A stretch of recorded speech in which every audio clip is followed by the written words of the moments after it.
Sniper ammo here, if you choose.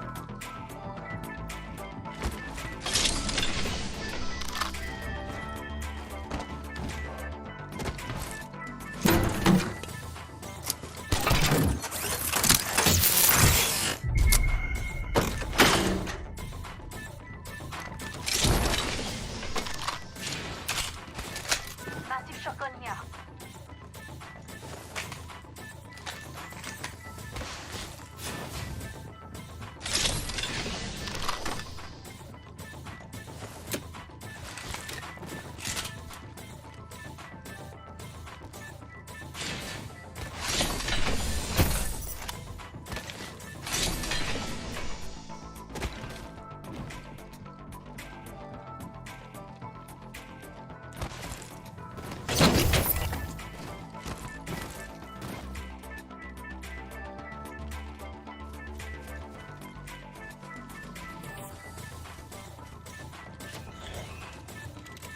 Shotgun bolt here.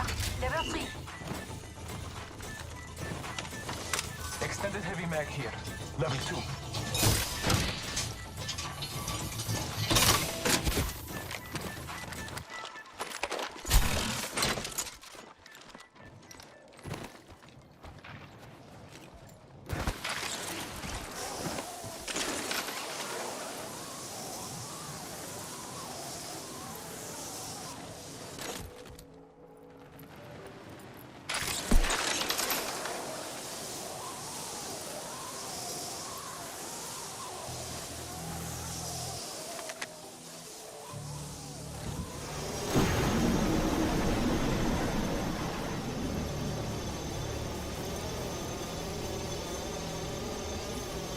Hostile spotted.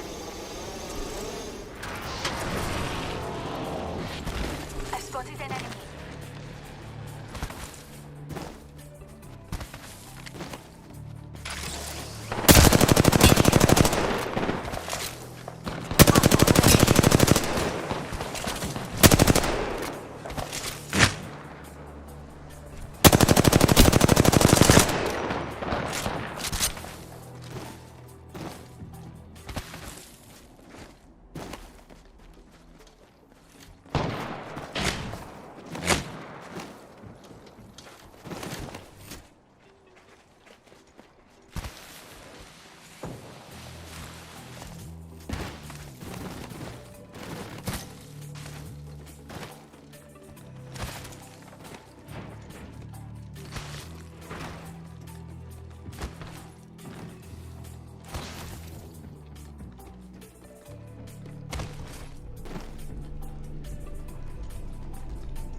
Medkit here. Massive shotgun here. Optics here. Close range. That would come in handy. Optics here. Closer range. For those who need it, there's energy ammo here. Mastiff here. I need an extended heavy mag.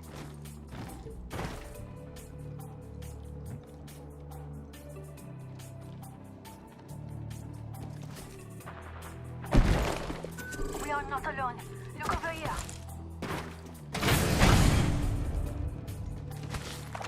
Let's go this way.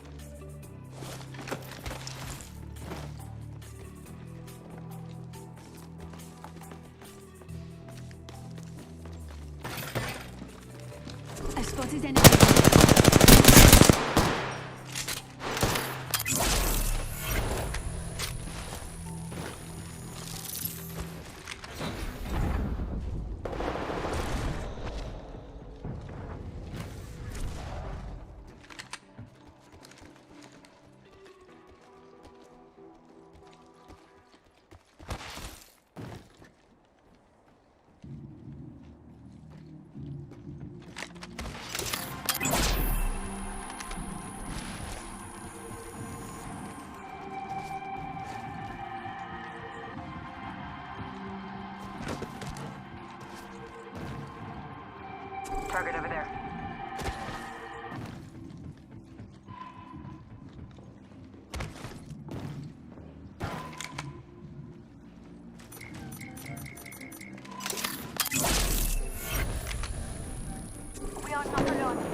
Let's go this way.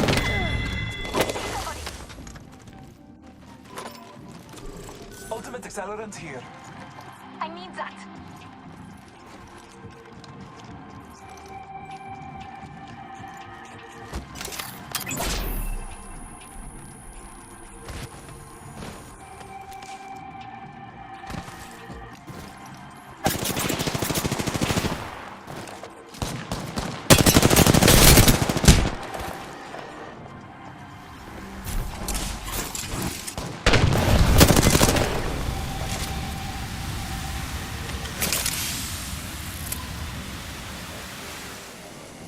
Hostile spotted.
Might be something good this way. Hostile spotted.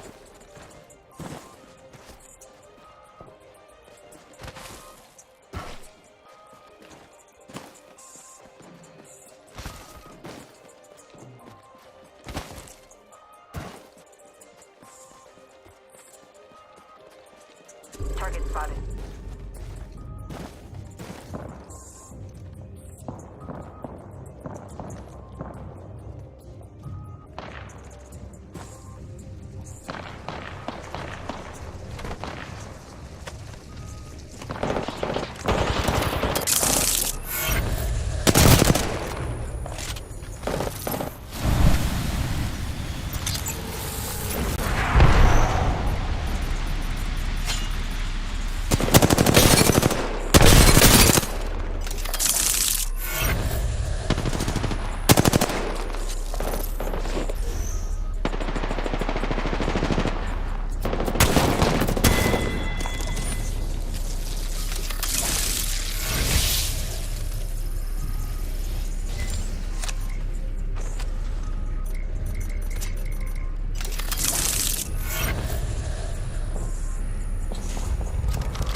Got an Evo shield here.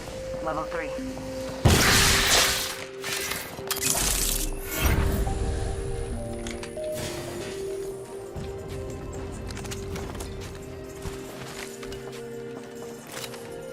Optics here. Close range.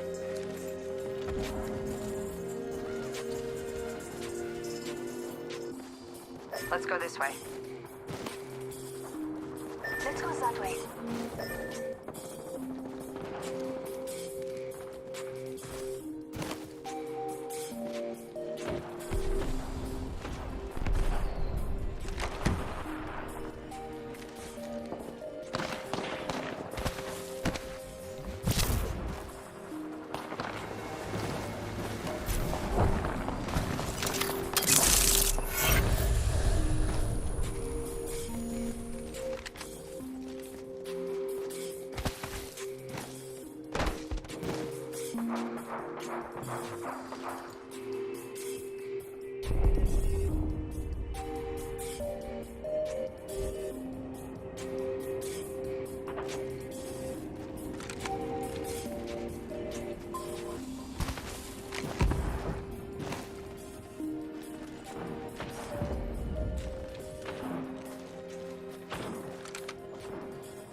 Let's explore this way.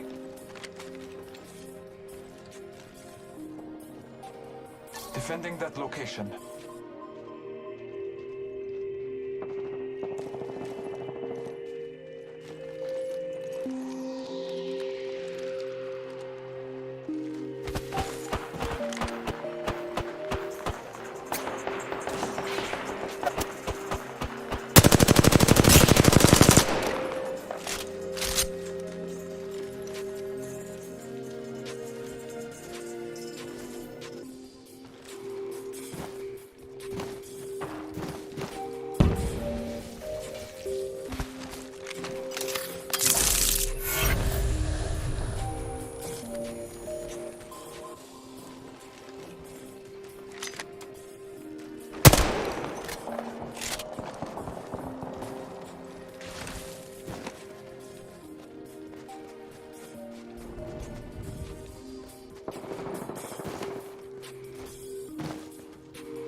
This way. We should move here. Maybe something good this way.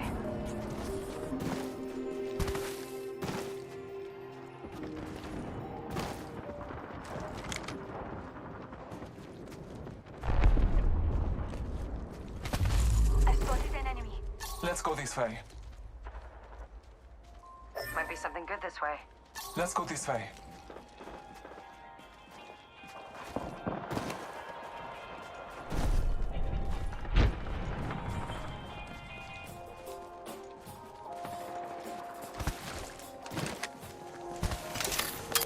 Massive here.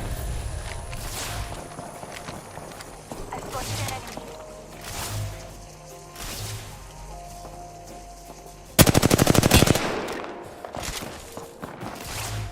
We are not alone. Look over here.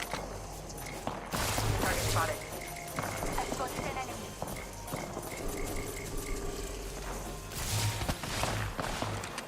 Target spotted. An enemy.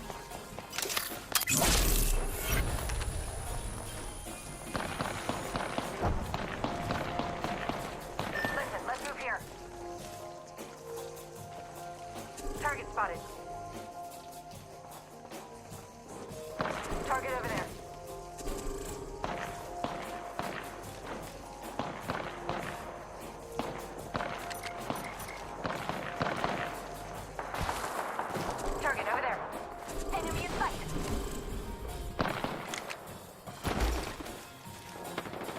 Hostile over there.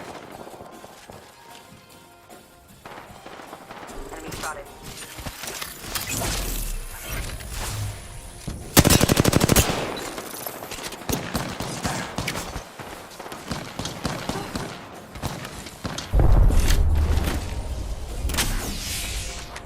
Let's explore this way.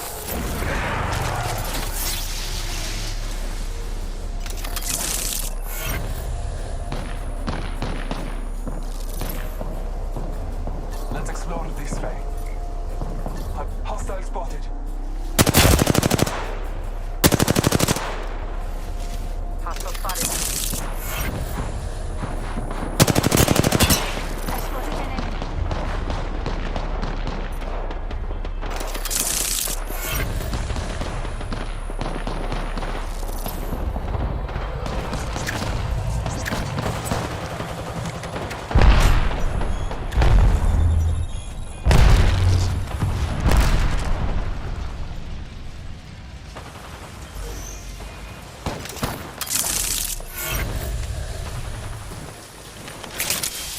Enemy, over there.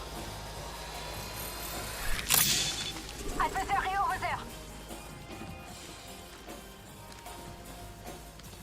Enemy in sight.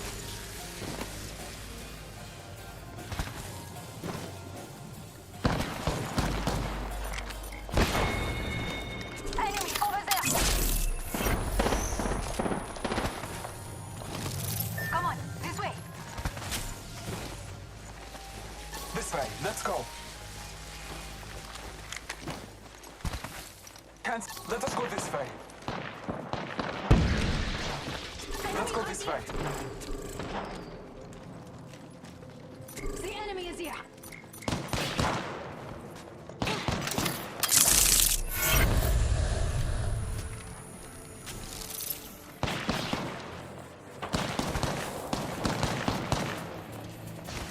We are not alone. Look over here.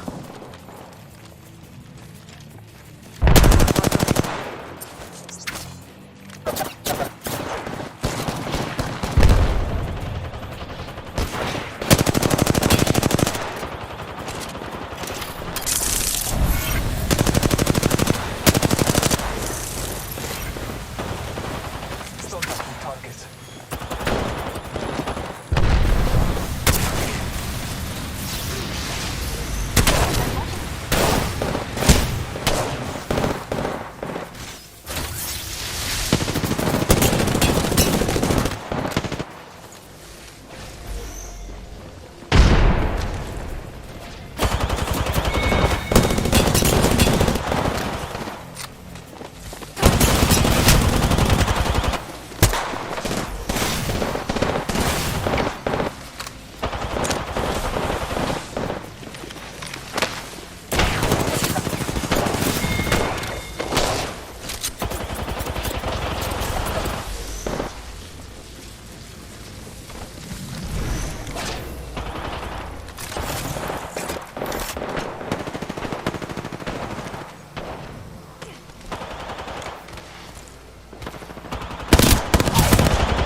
Hostile right here.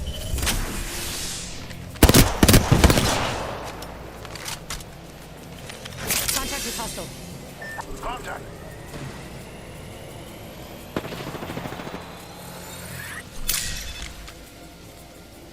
Contact. Close door here. Making contact with Contact enemy. with hostile.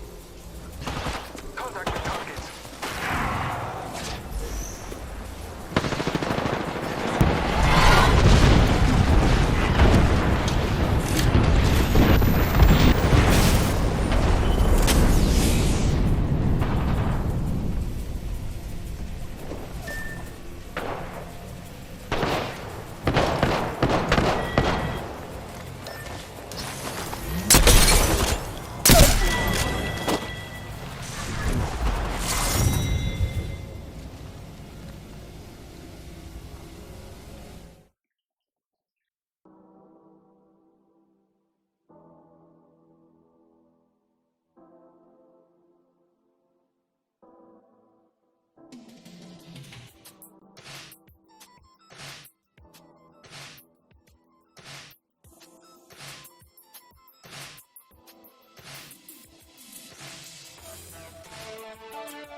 Let's land here.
over here. Level 3.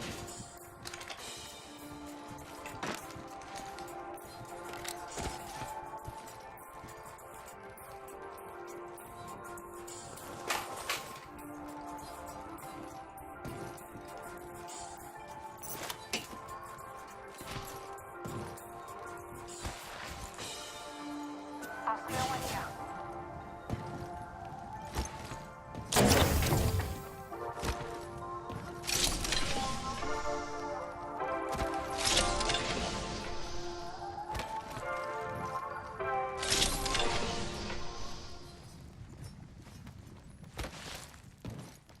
Gotta hop up here. Turbocharger. Bolt SMG here.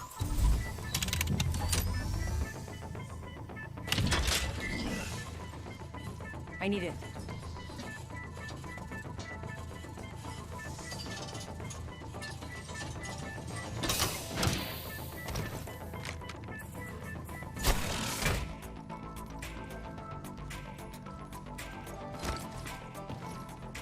Heavy ammo here. Extended light mag here. Level 2. I could use that.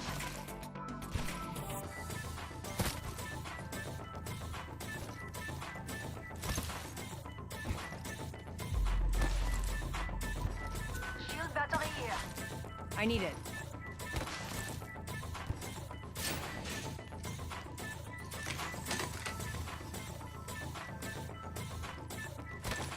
Shield cell here.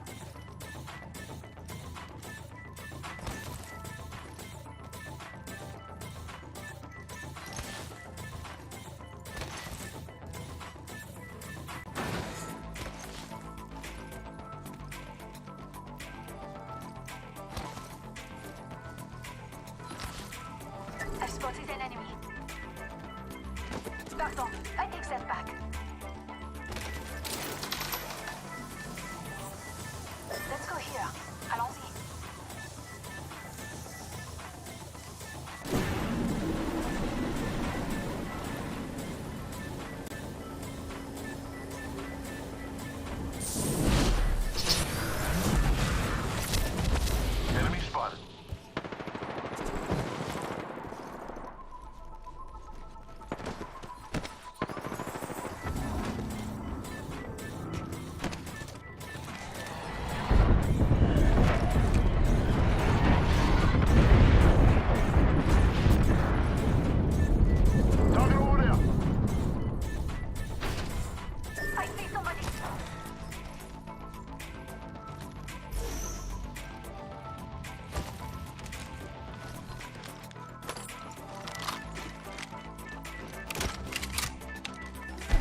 Let's explore this way.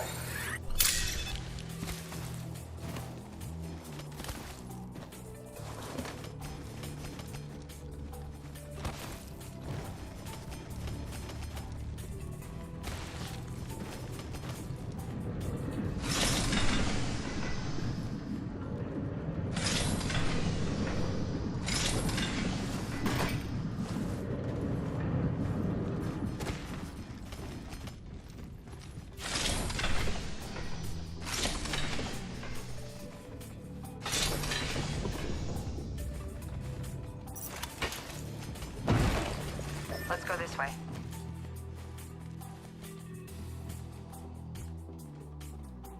Let's go this way.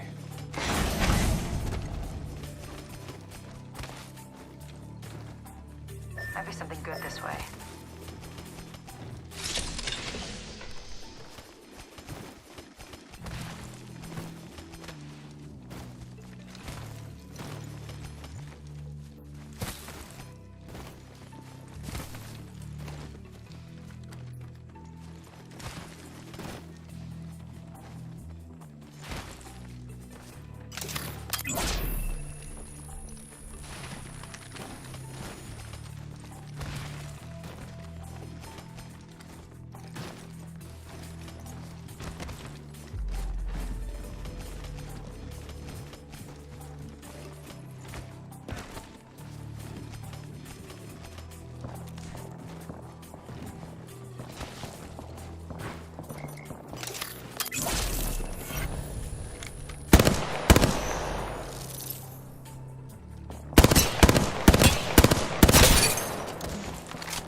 Let's move here.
Let's explore this way. Might be something good this way.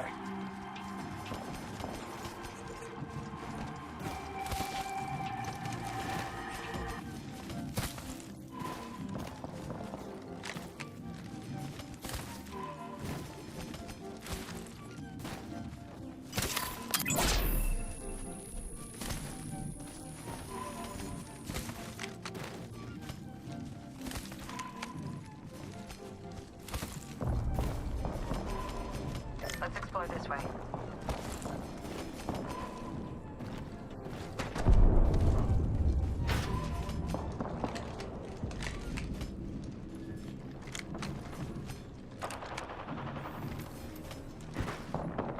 Some targets over there. Target spotted.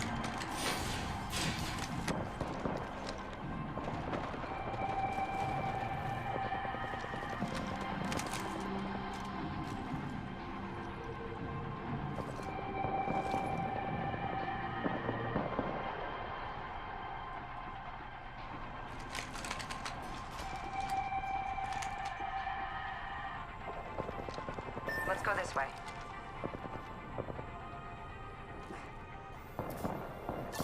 this way.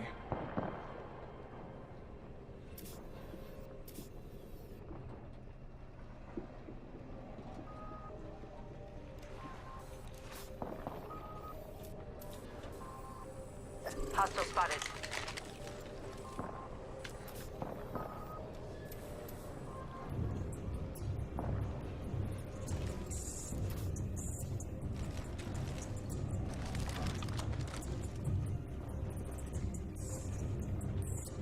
Let's check out this way.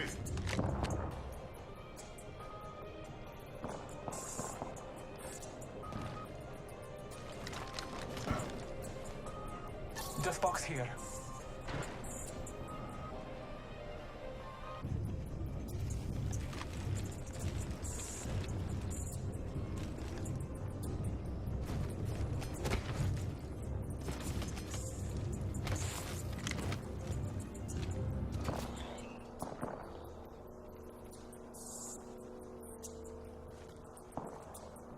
Might be something good this way.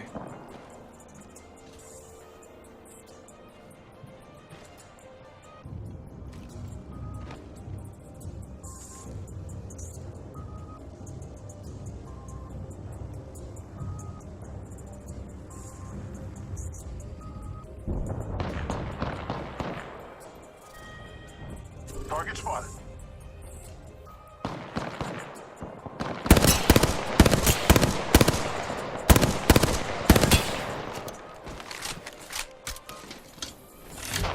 Let's go this way.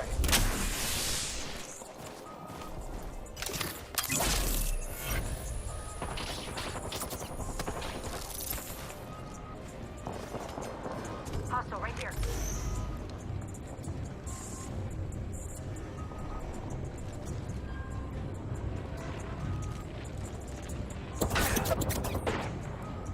Let's go this way.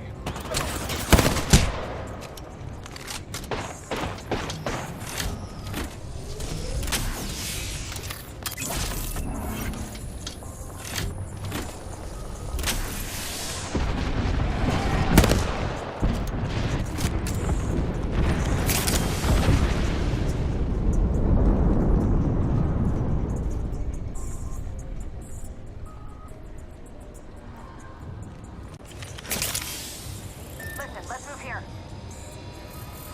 Let's go this way.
Let's go this way.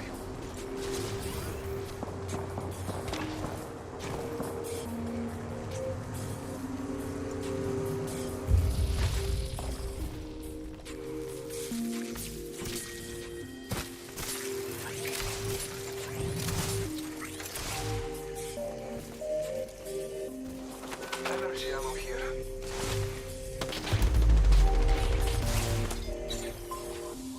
Might be something good that hostile spotted.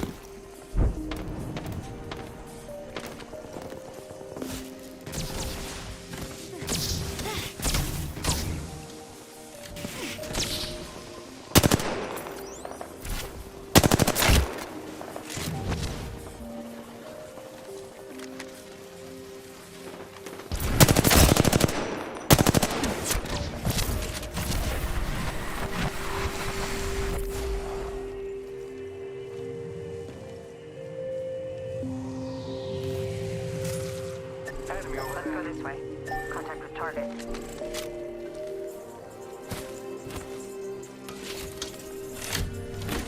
People have been...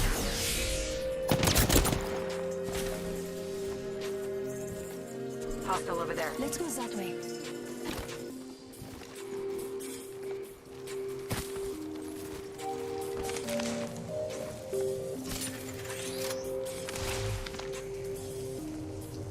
Contact with target.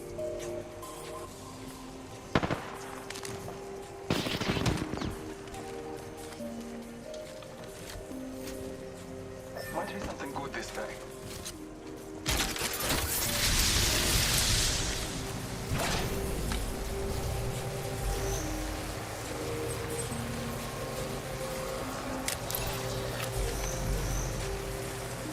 Making contact with enemies.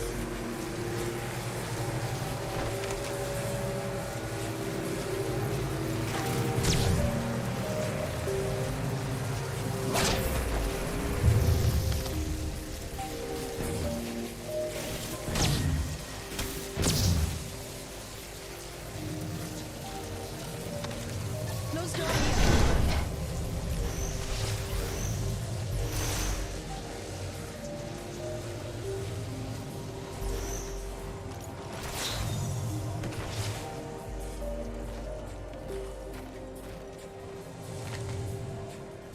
Let's go this way. Hostile close.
zone.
I spotted an enemy.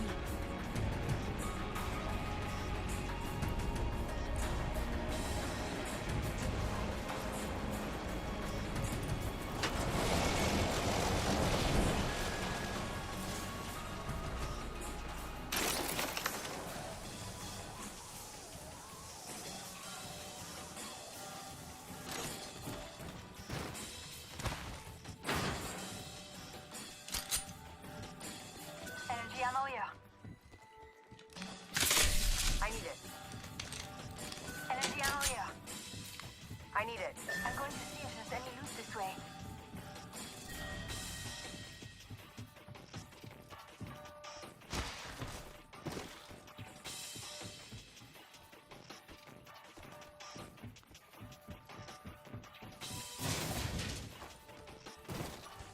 Light ammo here. Found it. Here. Level 1. Dip. Energy ammo here. Let's go here. That may be good. Heavy ammo. Flatline here. Sniper ammo here. Optics here. Sniper. Let's go that way.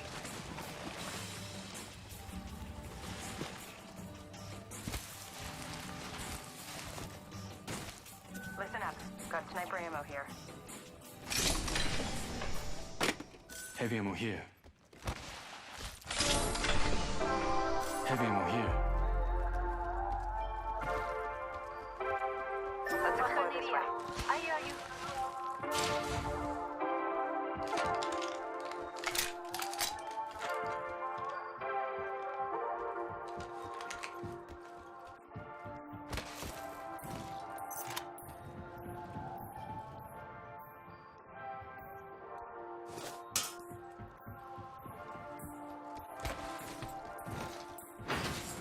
Merci.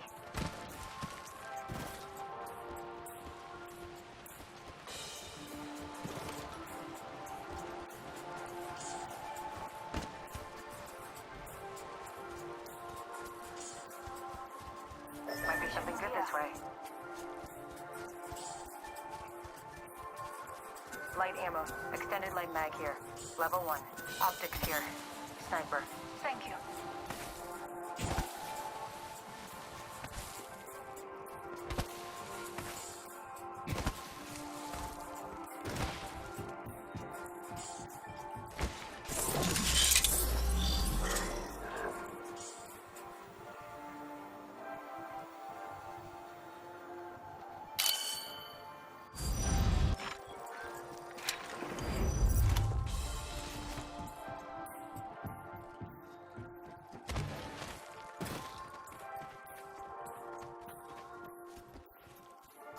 I found an extended energy magazine.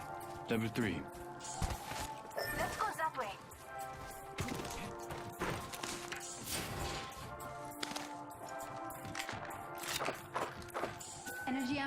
Target over there. Let's go that way.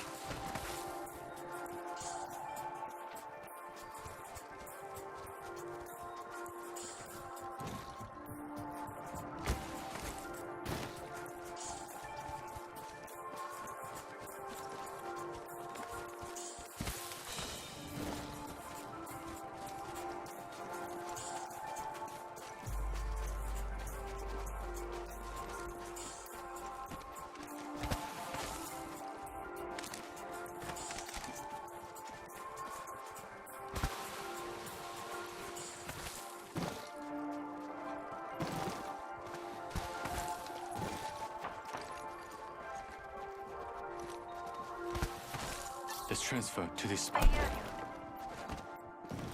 Listen up. Got sniper ammo here. Optics here. Mid-range.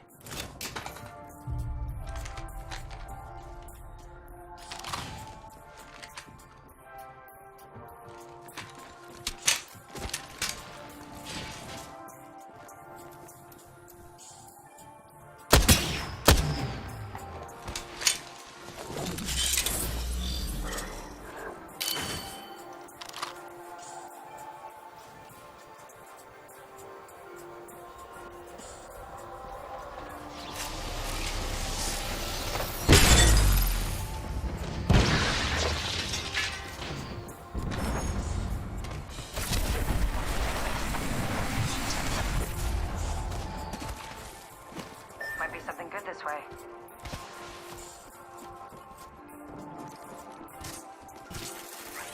Gotta hop up here. Turbo charges.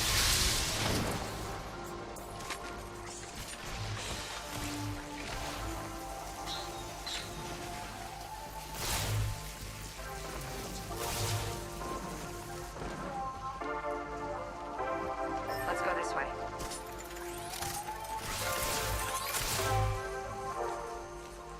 Arc star here.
I've got eyes on one of them, over there.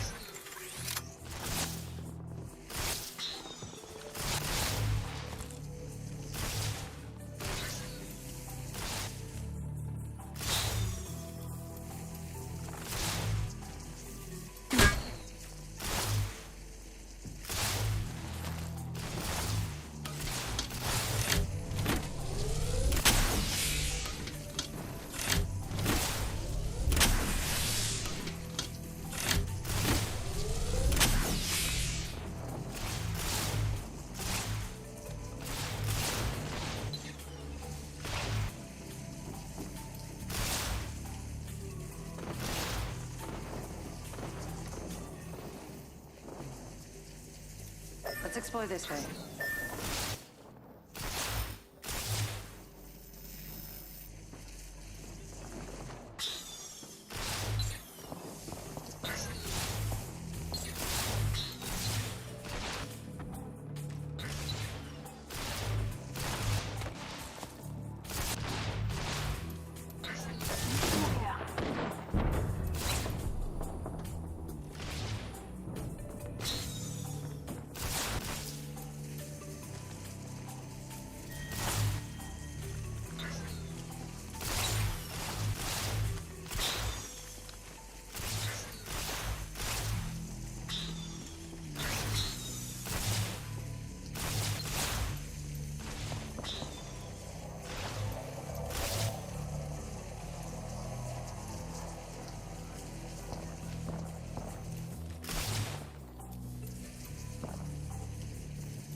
I see an enemy over there.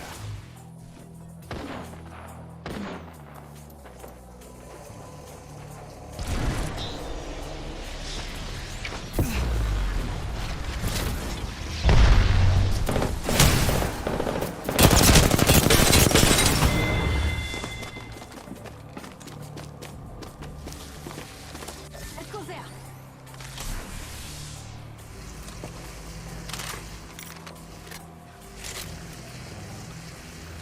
Ultimate accelerant here.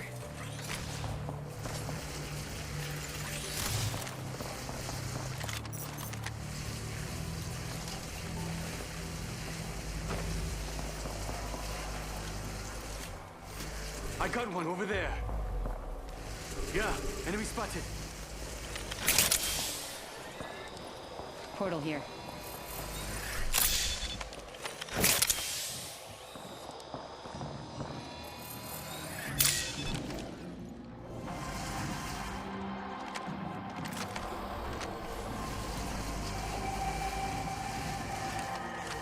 Let's move here.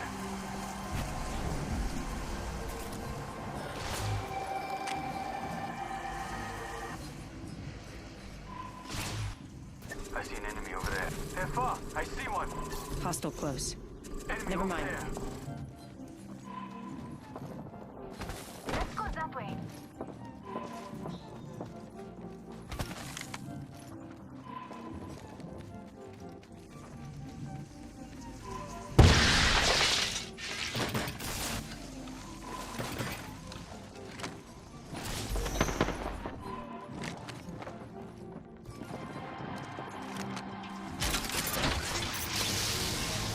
Hostile spotted. Never mind.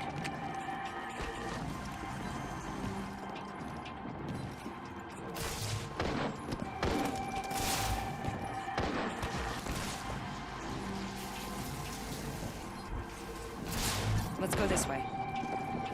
Cancel that.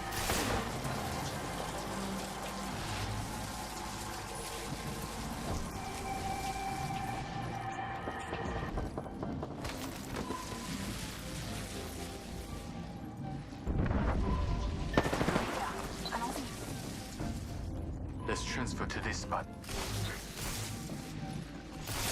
Ultimate accelerant here.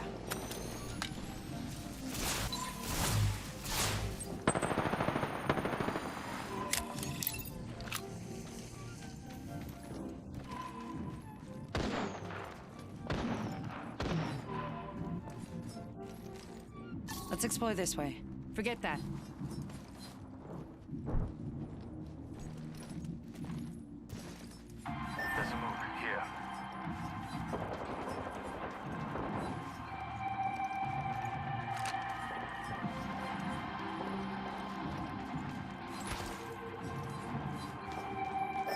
here.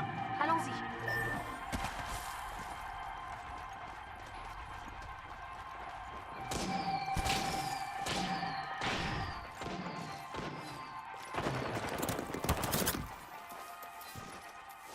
Phoenix kit here.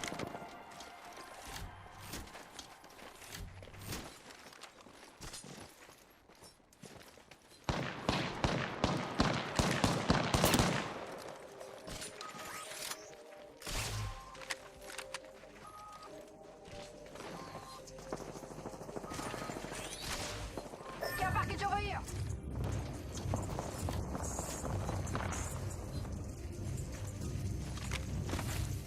Enemy over there. Fujime, enemy spotted far.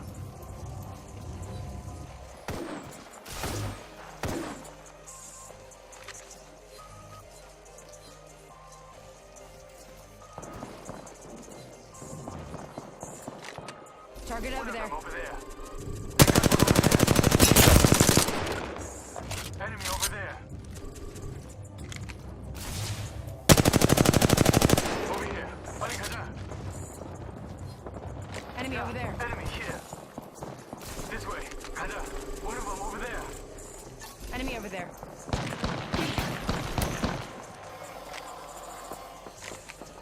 Hostile right here.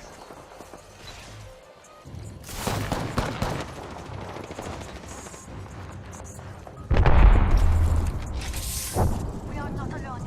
Look over here.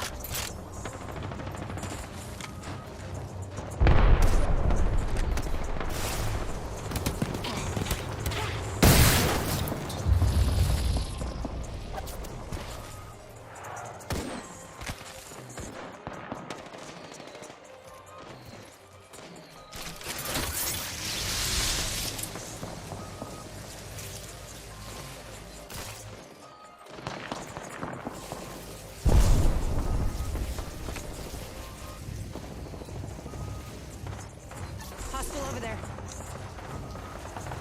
Forget that. 조심해. enemy spotted far.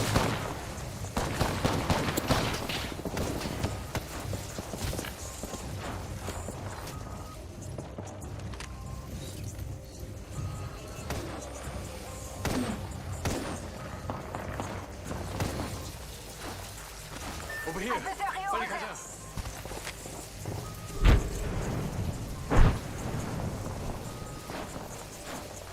I see an opponent. A shooter. Move. This way. Target spotted. I see somebody.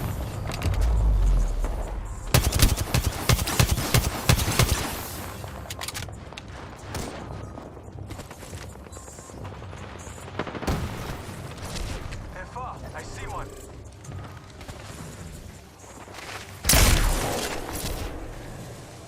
Enemy over there. Forget that. Enemy over there. Hostile close. This way. Let's go. Yeah, they're far. I see I an see enemy. one. 조심해. Enemy spotted far. I see an enemy. Hostile over there.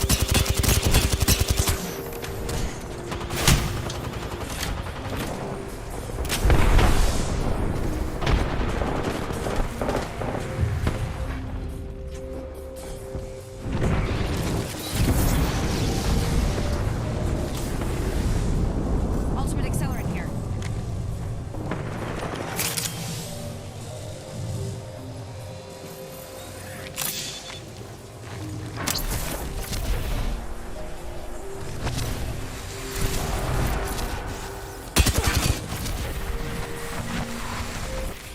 Traps. Right here. Making Got contact one. with enemy.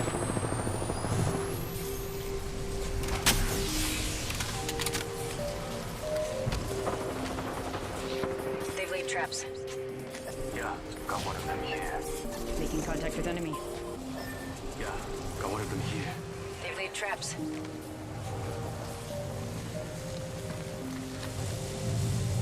R301 here. Traps.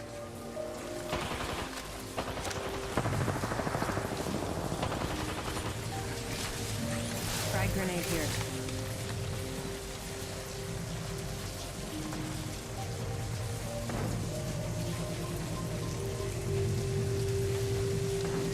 Helmet here. Level 4.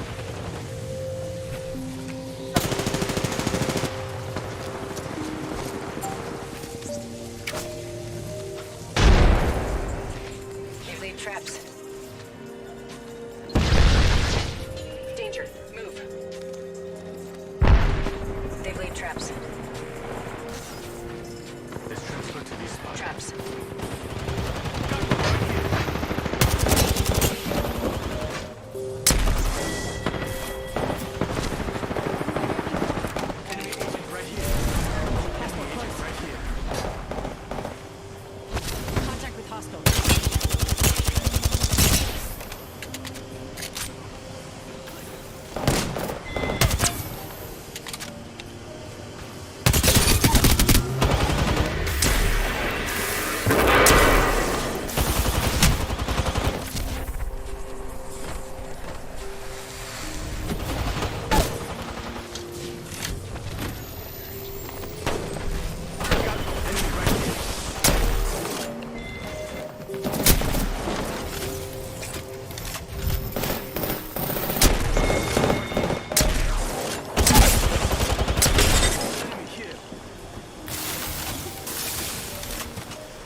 here.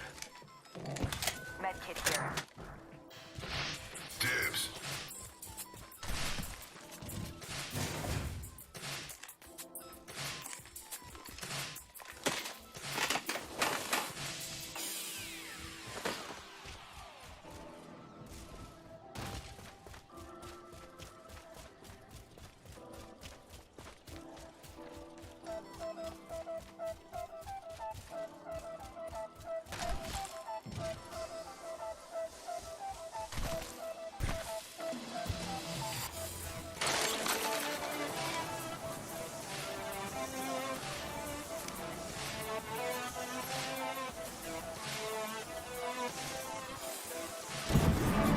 Hostile over there.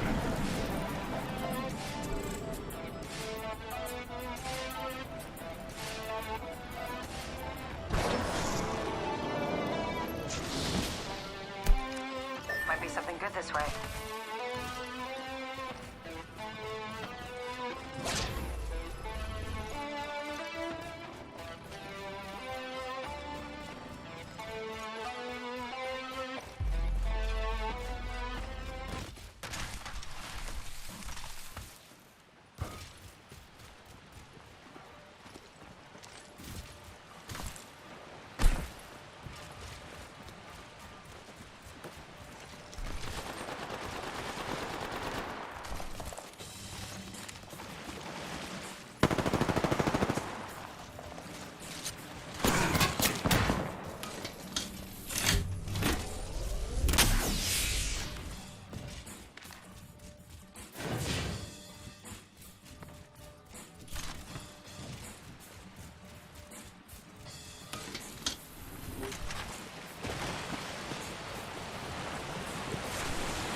Target over there.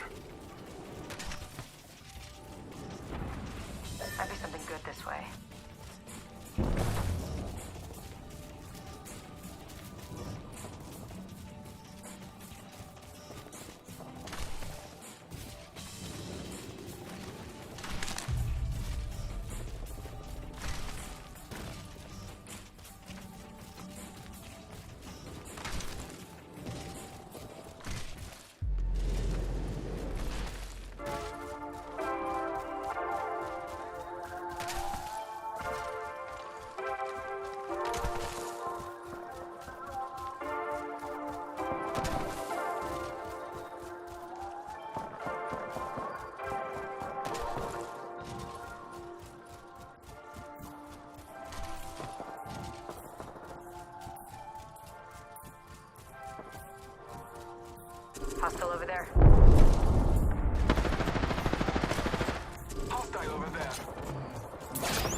Need more kills. What's over here? I changed my mind.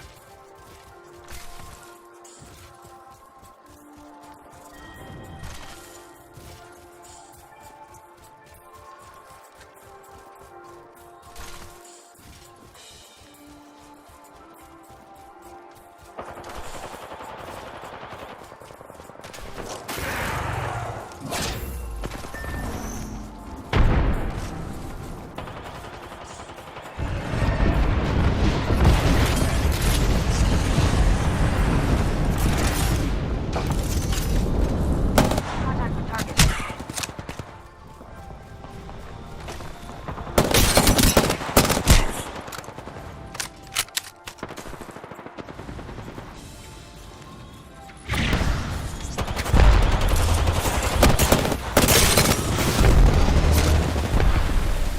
Get over here. Let's go this way.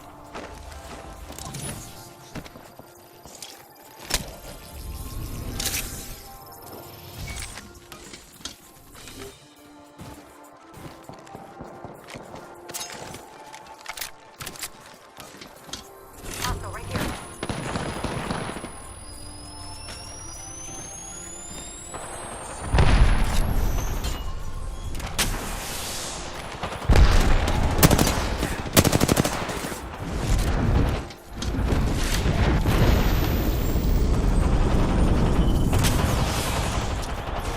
Hostile close.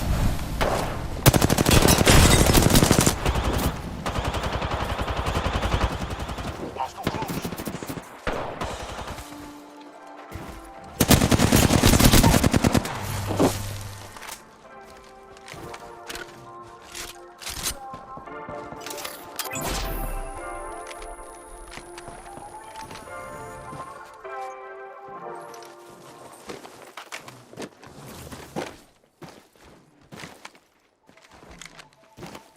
Energy ammo here.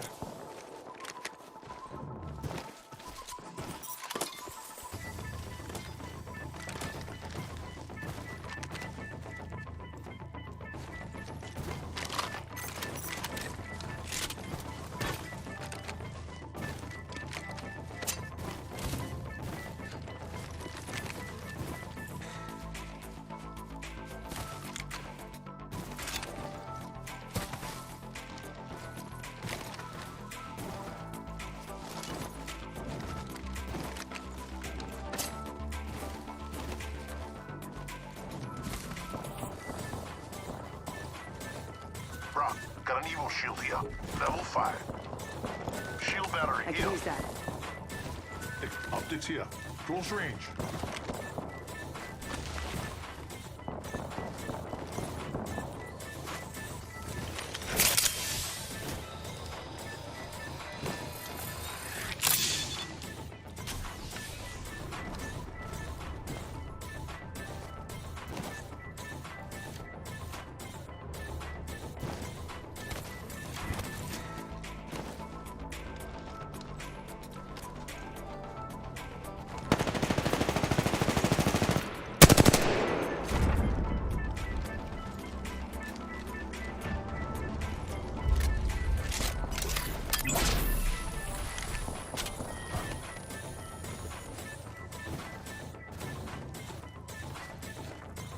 Let's check out this way.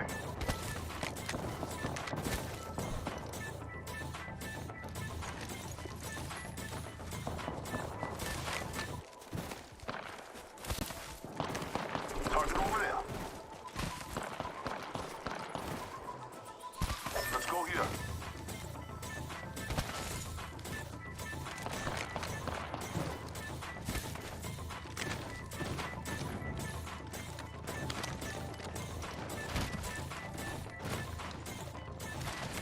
Let's go here.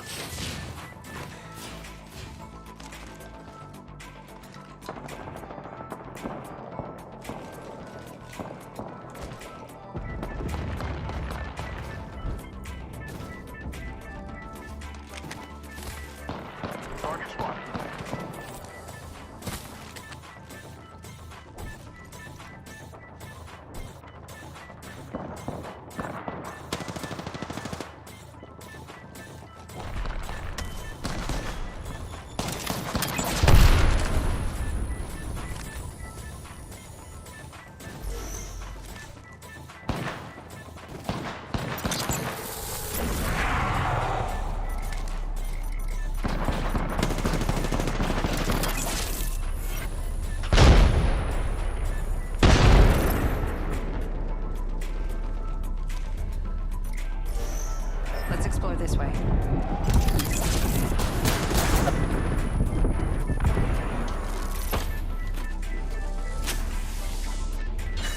Might be something good this way.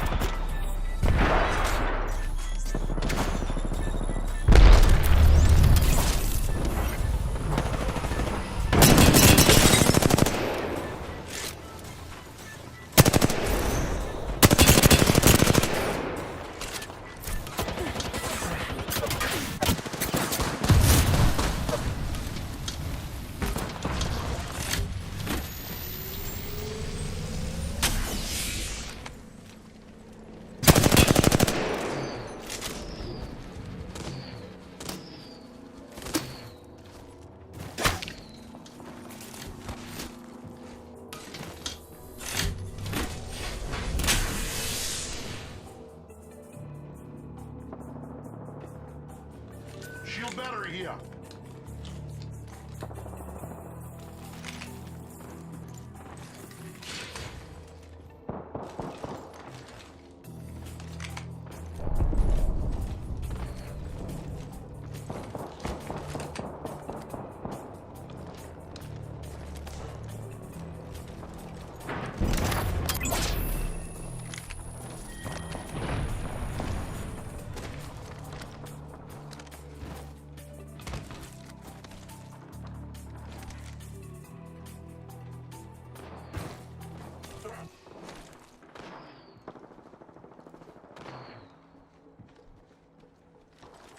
Let's check out this way.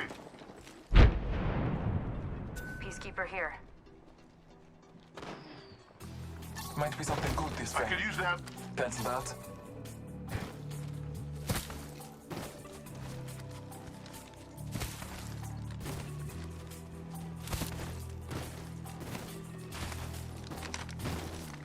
Thanks.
Contact with target.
explore this way.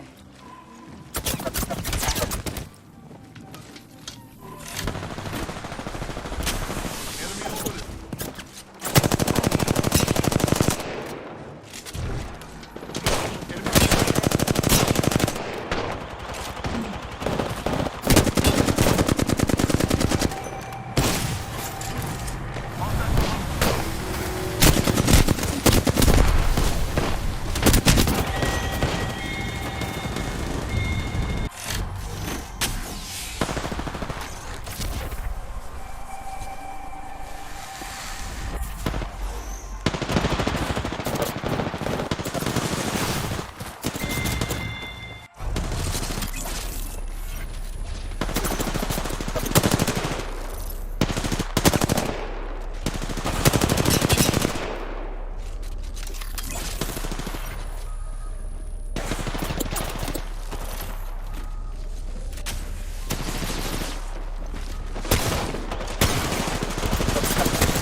Series E. Series E. Series E. Apex Legends. Apex Legends. Apex Legends. Series E. Series E. Apex Legends. Series E Apex Legends starts right now.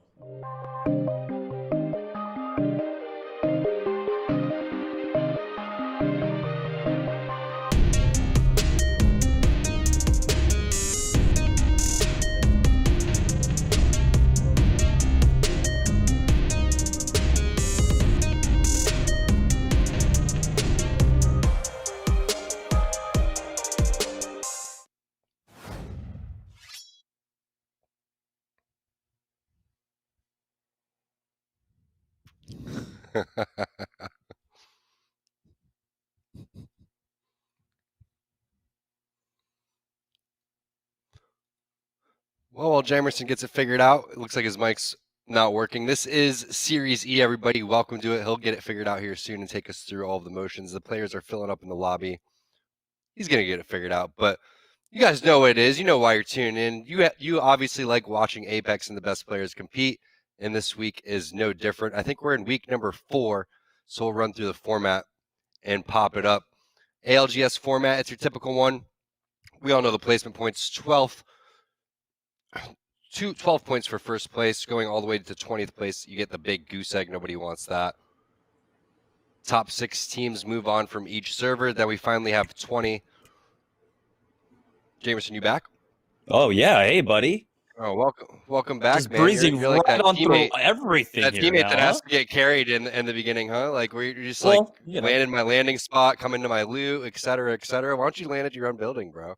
It's okay. We've got Reconnect working though, so that's fine. Anyhow, let's go ahead and talk more about the formatting. I mean, it's pretty crazy, right? Because this is the final week of qualifications, and you were just talking about the point system beforehand, and it's super important because today we're gonna have 6 more teams joining our partner squad. So it's not just the team that wins today, but also 5 more teams with the overall most points. And so that's gonna be very important. Of course, like always, it's ALGS format, like you said. 12 points for first place, all the way down to 15th, which gets 1, and every single kill point matters, which means we get to see a lot of variety, right, Tom, in terms of play styles. Yeah, today is one of the biggest days in Apex since we had, obviously we had the ALGS happening, but we had the ALGS playoffs. We had the autumn circuit recently kick off on Monday a couple days ago, and now we go into an area where, like you said, there's going to be 6 teams that are just going to have a life-changing opportunity, and it could happen all in these next couple hours. It is happening in these next couple hours. The way that they play in the next 5 games, or however many games that we go through, is going to be what happens for the next 3 months, whether they're going to get partnered and be one of these awesome teams or not. And we'll go through those teams shortly, but it's huge. It's absolutely life-changing for these guys.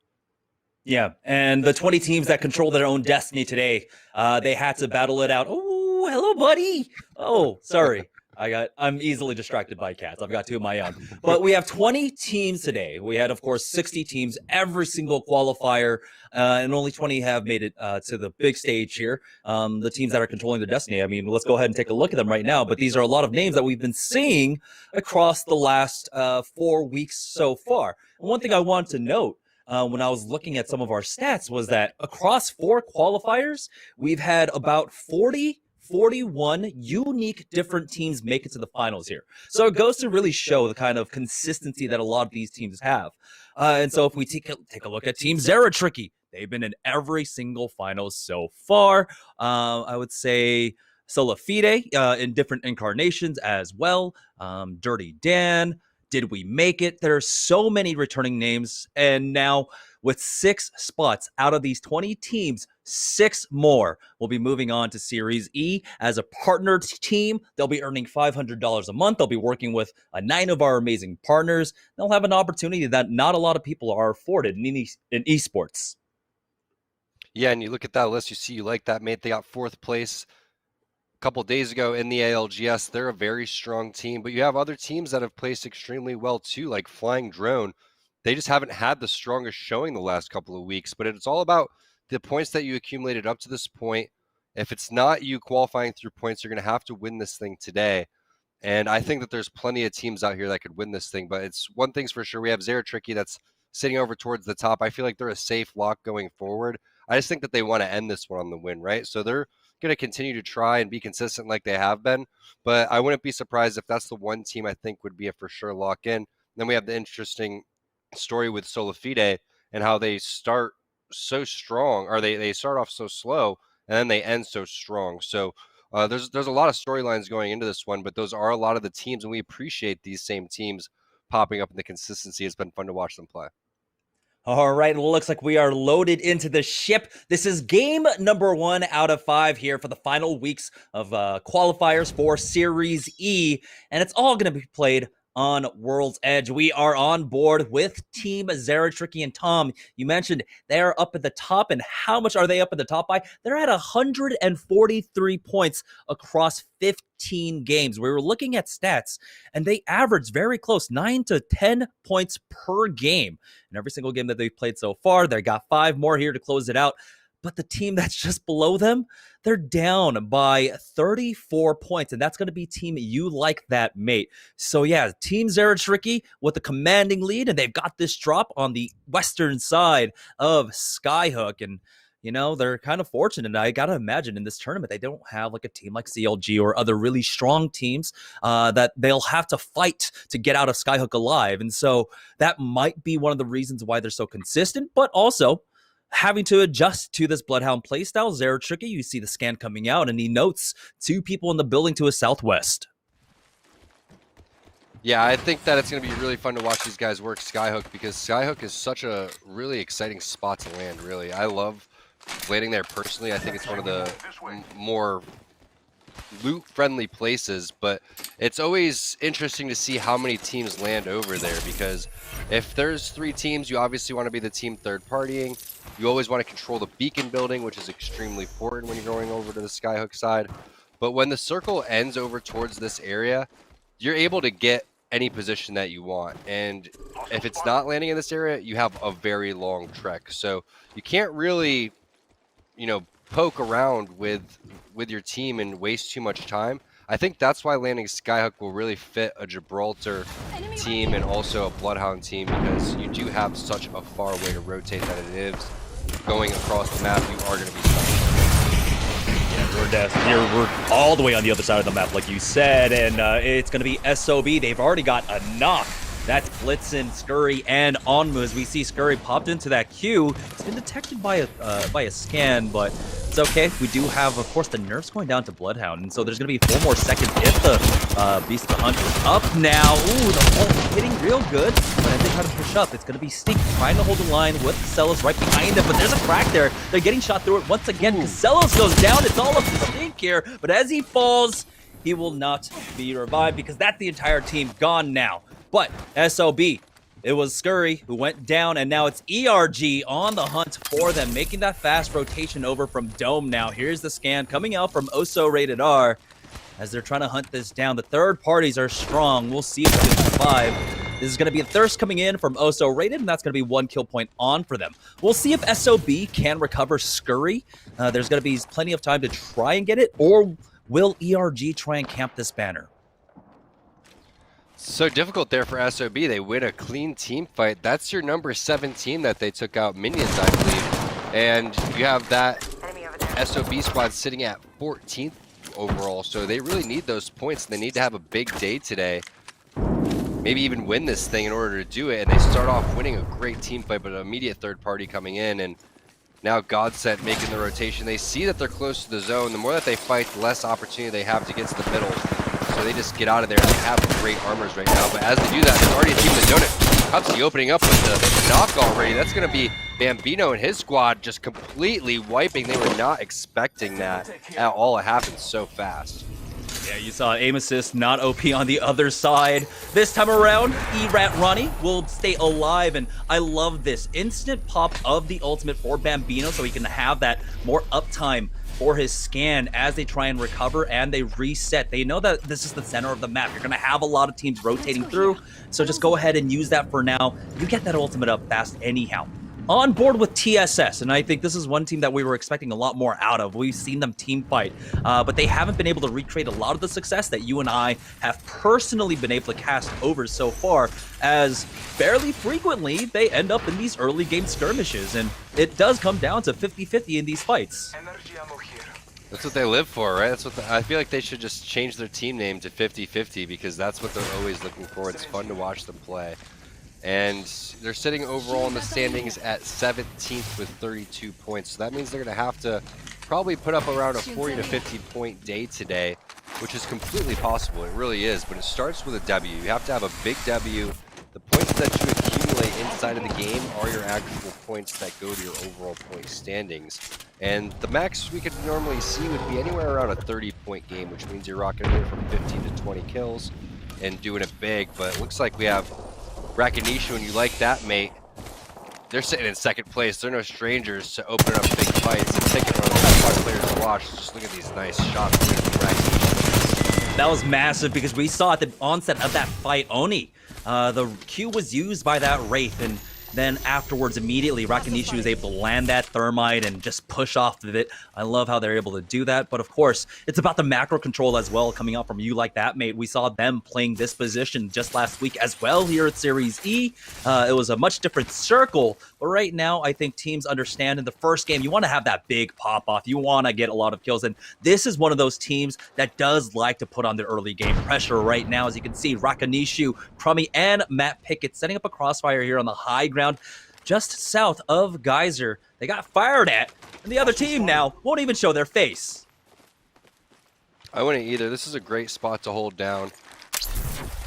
They have, again, the perfect team composition with Gibraltar to play the edge, but it looks like they're going to get aggressive and just portal on down here. I really like this play. I always like when Wraiths use their portal to create some fun opportunities. This is how you really test the limits of your team, and you can see what you're made of. Other teams just play passive. They get stuck. They're not really making a play, but if you use your portal, you can just get out of there. You don't need it for a rotation. You're not going towards the middle. Get the loot here, then decide what you want to do. That portal will be back up before you know it. So I do like the play coming in from Crummy. Gives you the opportunity to get back if you get lasered like these players are doing from this building over here. This is the big gatekeep that they're going to have to deal with. This is the team, Jamerson, that we all know now that they're exchanging shots can really put a damper on whatever the rotation plans are. They may have to stay low here, or they may have to take a wide left on the south side. Yeah, luckily, this is just the first zone, correct? And so they have plenty of time to work with, as round one is still 30 seconds before it's finished closing. And they can just run to the south. They can, honestly, if they want to, just run all the way wrapping over to Sorting Factory or even down to Dome if they want. But it looks like they're just going to spend some time here, as there's no real pressure onto them right now. Still, quite a fast start to the game, I would say, as we're already down to 17 squads with 51 players remaining.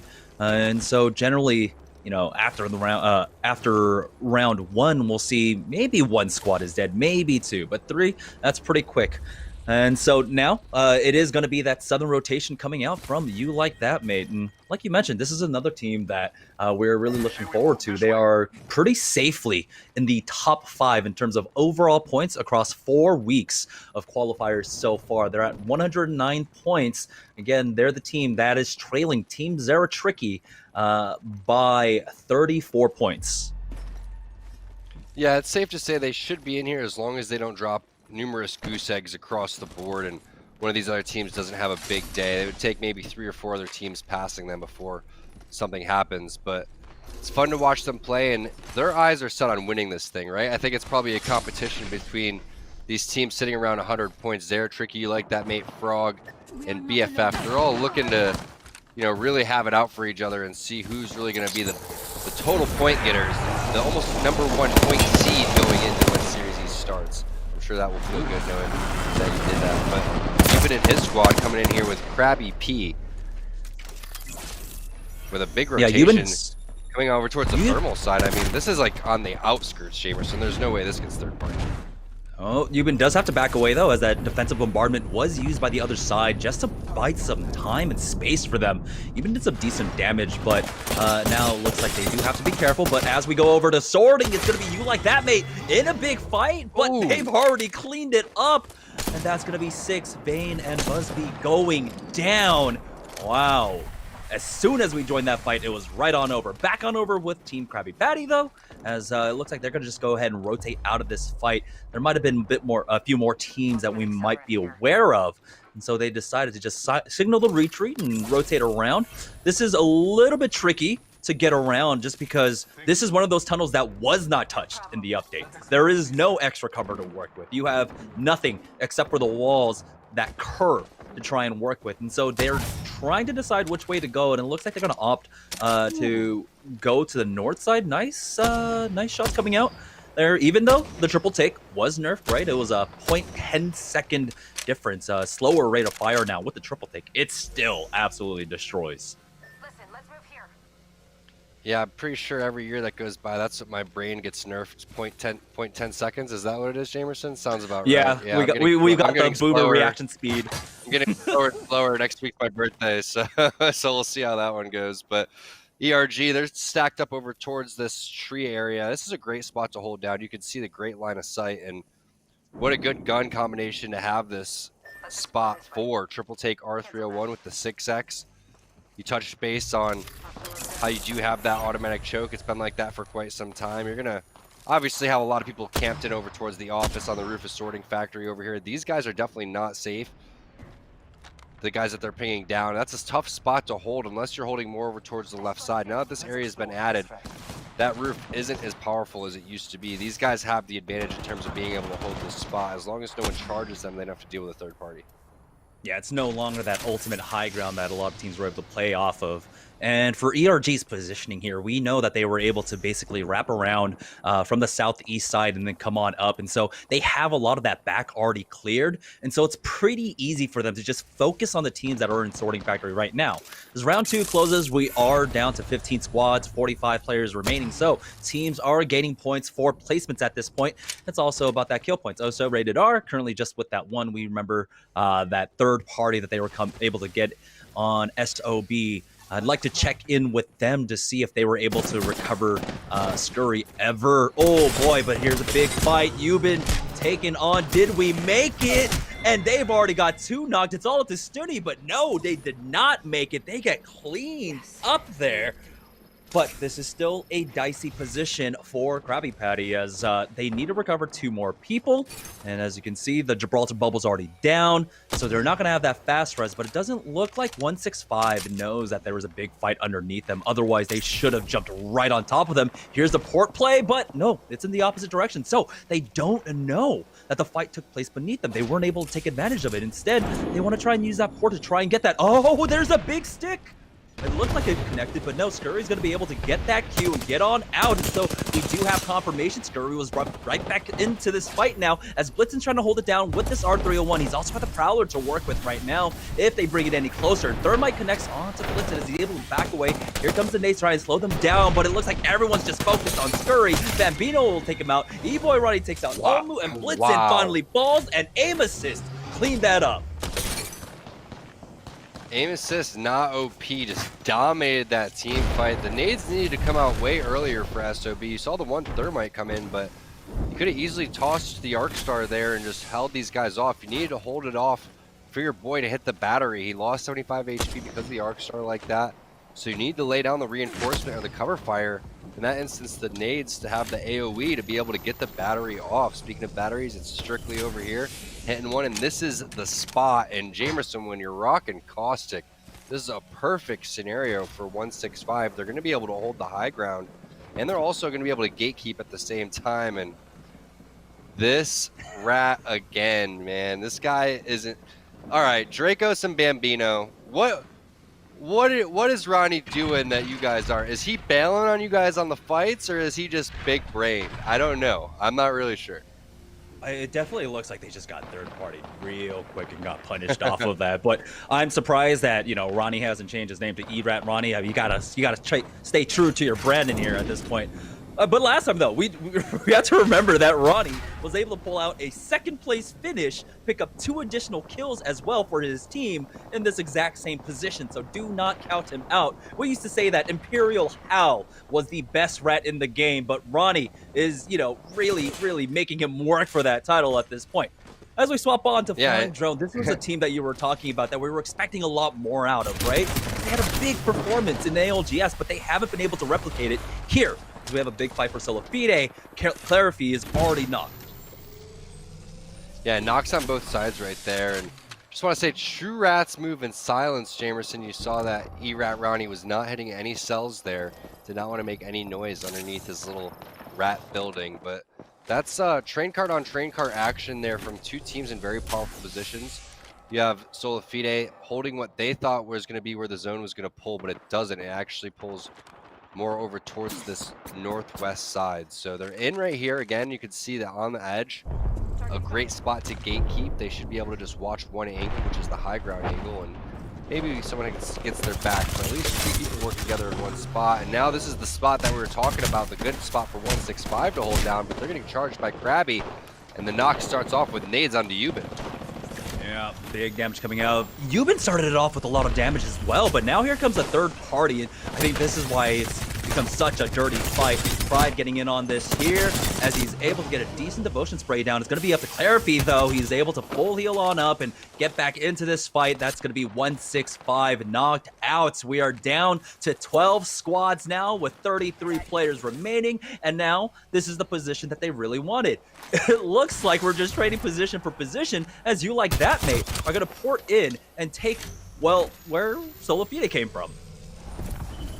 Yeah, this is a great play there for You Like That, Mate, and I'm not sure if they were scouting to see exactly where this team rotated towards or if it was just some random luck, but I really feel like they saw this team leave and then they go and take that opportunity to do so, and very rarely does an opportunity like that present itself, so to be able to hit that at the perfect timing is great, and it looks like they're already setting up fences, getting a good spot. Pickett's over there hitting an Altic cell too, so they're going to be good.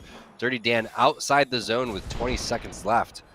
It's a solid team of Ack, Protectful, and Maulus. Haven't seen Maulus play before. Looking forward to see what he has in store. But they're definitely on the short end of the stick with whatever armors that the other team's going to have. And also the position is super tough. So I'd probably hit a portal right now if I was Protectful. There it is. There it is. And yeah, the armor situation is terrible. 2 whites along with 1 purple. Gotta imagine they should have been able to pick up more, but speaking of picking up more, Matt Pickett and co are continuing to get into fights right now as Dirty Dan, they're making that port play on in. Protectful tries to hold it down for his team, but he's gonna have to back away, back into that port. He has plenty of time to be able to hit that bat and get back into this fight, but right now, it's about what has the other team done? Have they been able to take position and cut them off over at that port? Will Ack be able to clear this out for him? And it looks like as he does get that scouting information for his team, it's safe to take the port. They'll be able to get in. On the other side of the circle, though, Solofita there on the south side, as it looks like they're able to pick up a little bit more. Clarify taking a lot of damage, and it's from, well, it's You Like That, Mate, the team that stole their position just beforehand. But overall, it looks like it was the right call coming out from Solofita as the ring will pull over to those fences. Yeah, it looks like Protectful squad Dirty Dan wasn't able to get out of that situation. They got picked off by 2 separate teams. Tough rotation for them. Maybe not predicting where the zone's going to pull. And speaking of a pull, you can see for Dude's Night Out, got a chance to watch these guys play over the weekend. Nice knock right there from Aves on the Fat Fruit Ninja. They have a long way to go, so they need to start clearing things out, and they need to do it immediately, starting with this knock. Yeah, they've got a long way to go and a short time to get there. Just 1 minute left, well, 50 seconds now. As Dude Night Out, they've got to loot fast and they've got to make a decision on how to get in. There's really only one option here, and it's got to be straight down the line, and there isn't too much cover to work with. Once they get behind that rock, we know that Solofita is going to be able to watch out to the north-hand side. They don't have to really worry about their south either. And so I love that position, Solofita taking it. They really cut down the fighting angle to basically about 90 degrees that they have to keep an eye out for. And You Like That, Mate is doing half the job for them right now, trying their best to gatekeep all the teams to the north right now. Yeah, this is tough for Crummy because his portal's not going to be up in time. So they're going to have to hold this spot down for as long as possible and do a last-second Gibraltar bubble as they make their move. I don't think that they're going to have to worry about the teams below them. They should just worry about the teams that are up top because of the fact that they have this high ground. So they are going to have to just poke these players that are across from them. Right now, they don't have to worry about the teams down low to the left. They just need to book it and stay up on top and then throw down a bubble. So it looks like they're going to like to fight the team underneath. Yeah, and it's Team Zera Tricky. That's right underneath them, it looks like. No, it's Oso Rated squad. Oso Rated R squad right now as they are getting cleaned up. Zera Tricky as well on the kill feed right now as it comes down to 6 squads left, and they do find a nice little pocket there. They started off, like you said, with that Gibraltar bubble, but oh no, Solofita loses one. It's going to be Aves coming in, but Dude's Night Out will get finished off this time around.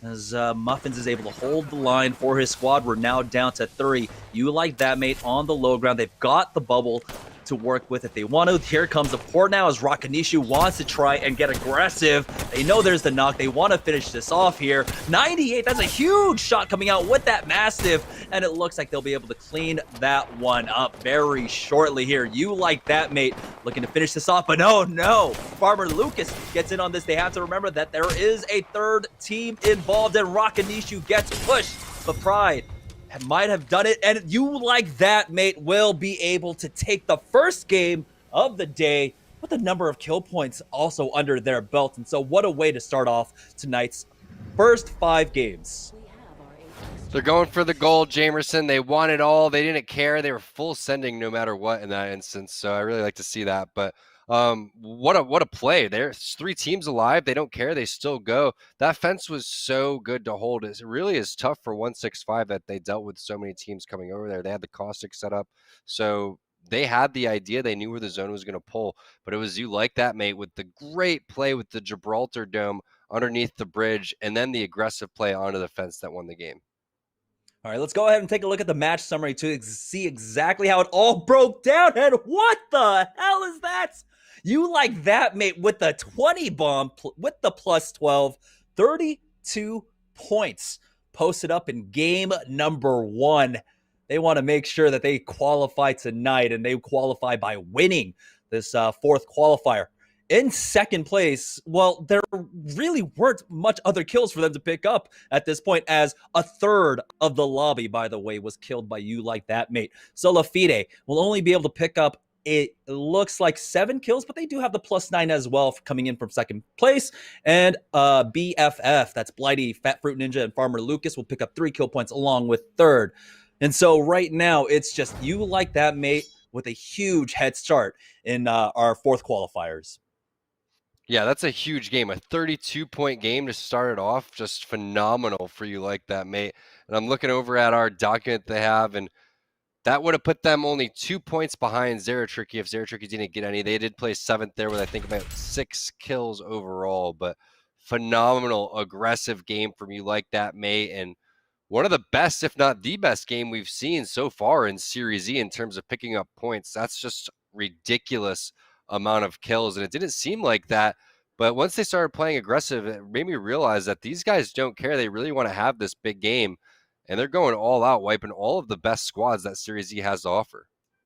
And we saw them, of course, starting it off at the beginning in round number 1 of this game, where they got into that 3v3 team fight, easily won it, made the rotation choices, everything really just coalesced into a proper victory. This is the big surprising thing here, right? Especially at the end of the game. Usually when you're down to 3 squads, it's typically the first 2 teams that fight end up losing, but You Like That, Mate, are going to break the mold and are able to survive and secure that one out for the squad.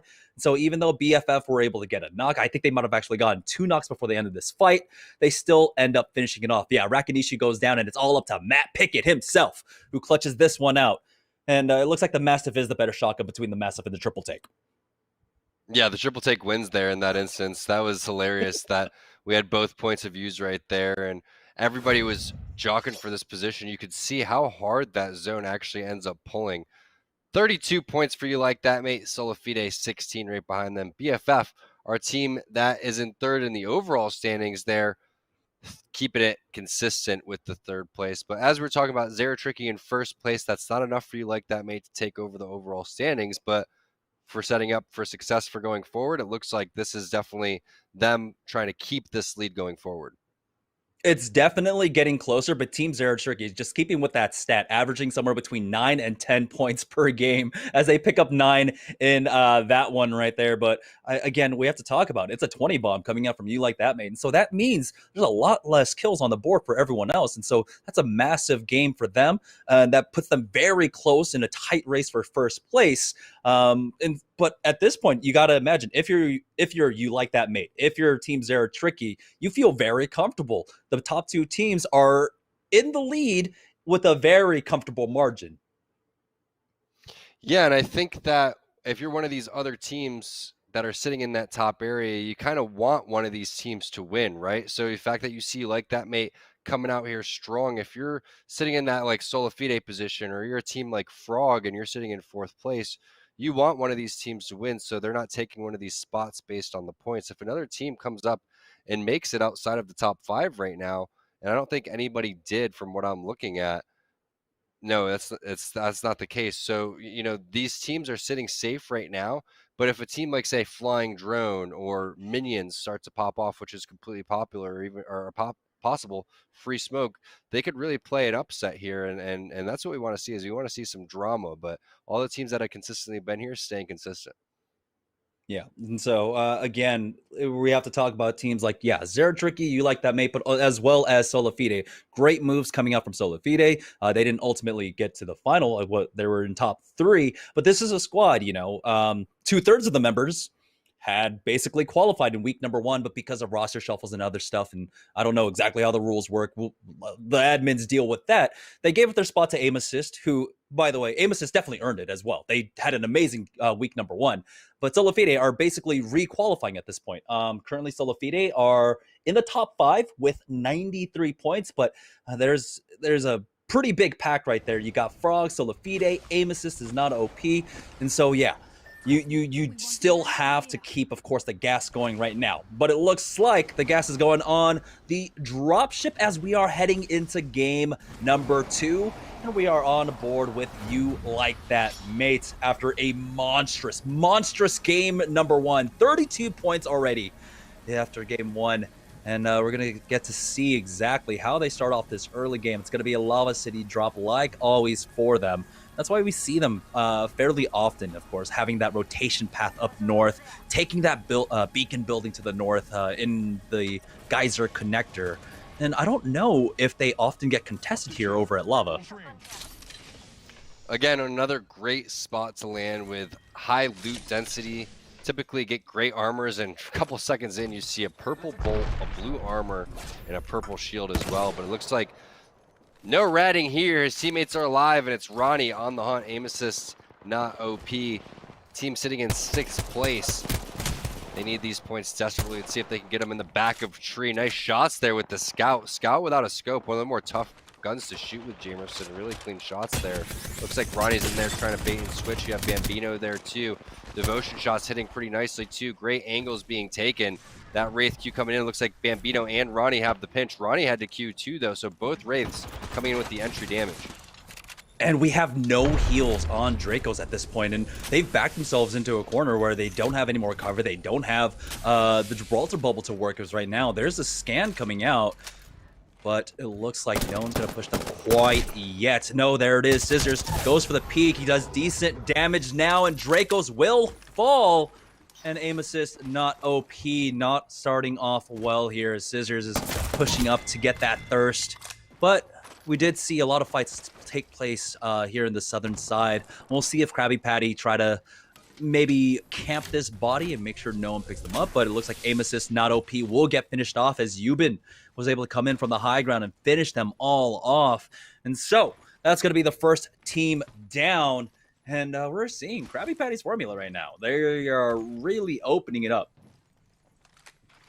Yeah, that's a very nice job opening that fight up. Tough timing there coming in for Aim Assist is not OP. You knew that they were coming around the tunnel, but you thought you had enough time to go and make your way over there. Unfortunately, the bubble is down, and once you turn your back as Gibraltar, well, that's not where your shield is, unfortunately. So you're not able to ADS and get that extra armor that you need when you don't have any shields. Maybe you could have turned it around a little bit, but ballsy play there from Scissors ends up paying off. And this is a team that is kind of new to our finals here and trying to pull out a W, because that's what they're going to need. They're going to need to win this thing overall if they want to qualify for Series E. So they're going to take aggressive plays like that, maybe even 50-50, so they can make it up. Speaking of qualifying, Dirty Dan sitting in 12th place overall. An opportunity here with good armors to make their way into this refinery zone. No nades, looks like a door kick. You can tell that's not the move. They're going to back off here, regroup, and you can see what's going on from Solafides and Jamerson. They're just waiting a third party this fight. Yeah, and honestly, they just did not have the time. I mean, take a look.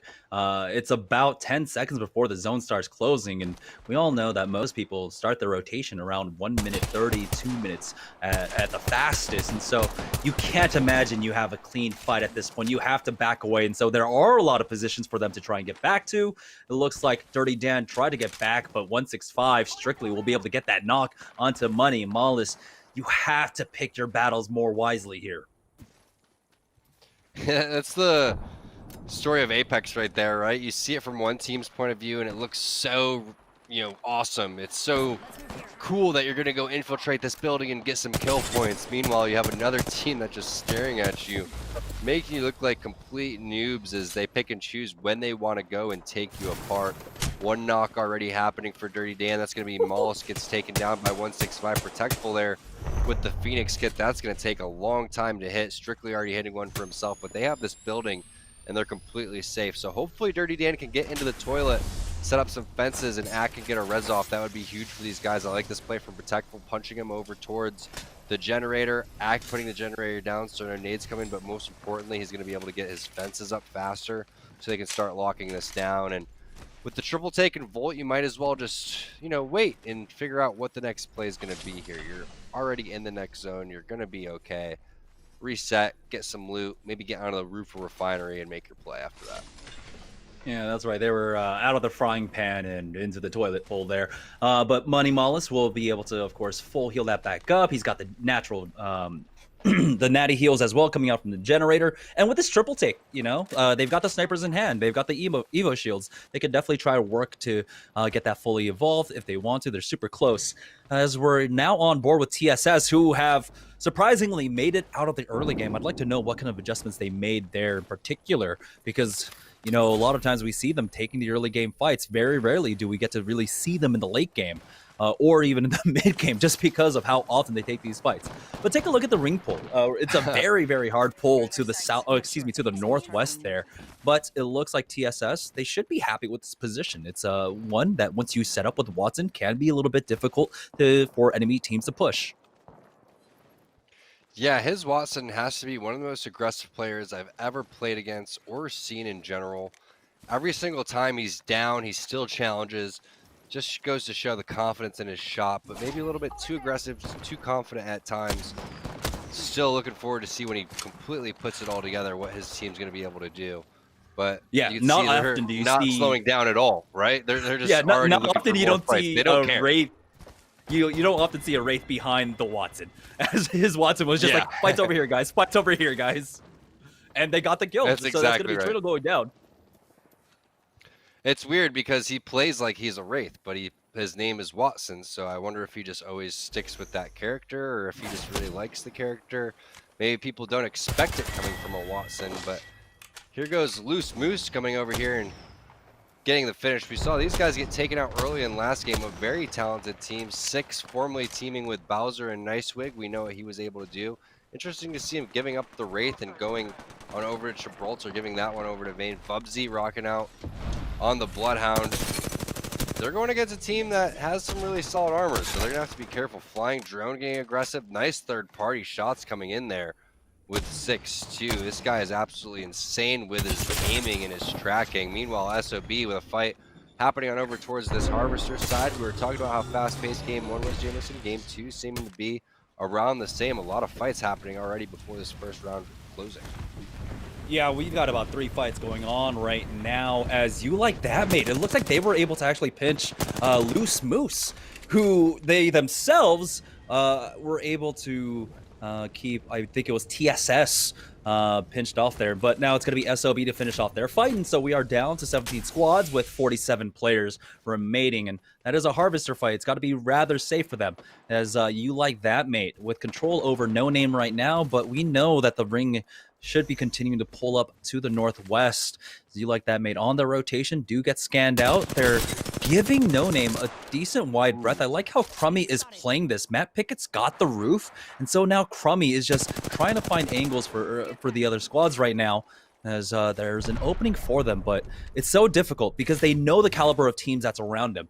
If they try to make this push, it's so difficult. You know that Loose Moose is around here. You know that other teams are going to be rotating in from the south, and so now they're not heavy committing onto it. They just back away.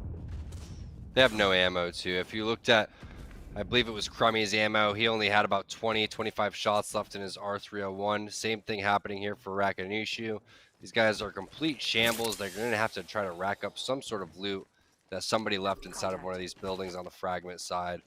Hopefully for them, they can get something, but if not, they're going to have to just get aggressive with the 1 or 2 clips that they do have. And it looks like that may be the call. Ping's going down over towards the diner building. Not sure where this guy's teammates are. You can see him on our vision running around. Looks like he's by himself, and it looks like he's down now. It was a solo. That was Exile. So there's the loot that you needed, guys. Enjoy that free one.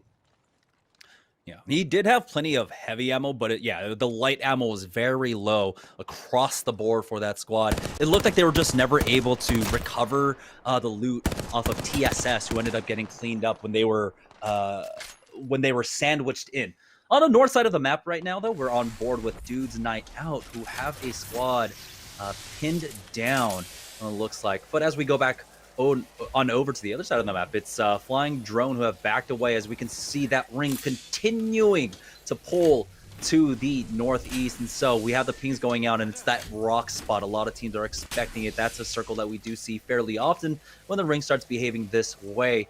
And so the teams that are in Overlook are quite happy with this, as we're getting some drone racing features going out now. Nothing really figured, as again, it's basically with that range, every team is within range of the crypto. Here it is, the port coming out from Saucer with that EMP. We'll see if they have the timing to try and take advantage of this, but Panders isn't able to open up well, as he's already forced to reset here. It looks like another team might be trying to get involved in this fight as well right now, as Panders playing this a little bit cautiously, gets some decent damage off, but his armor's cracked. He's not going to port back as Sorcerer goes down. That's going to be Kupski with the Mastiff to take him out now. And now things have turned south for Flying Drone here, as their execution on that fight just was not clean enough. With Sorcerer down with him on the roof, he's not going to be able to port out as well. Here comes an EMP from another squad. Who's getting involved in this one? Tech now is going to be low. Flying Drone.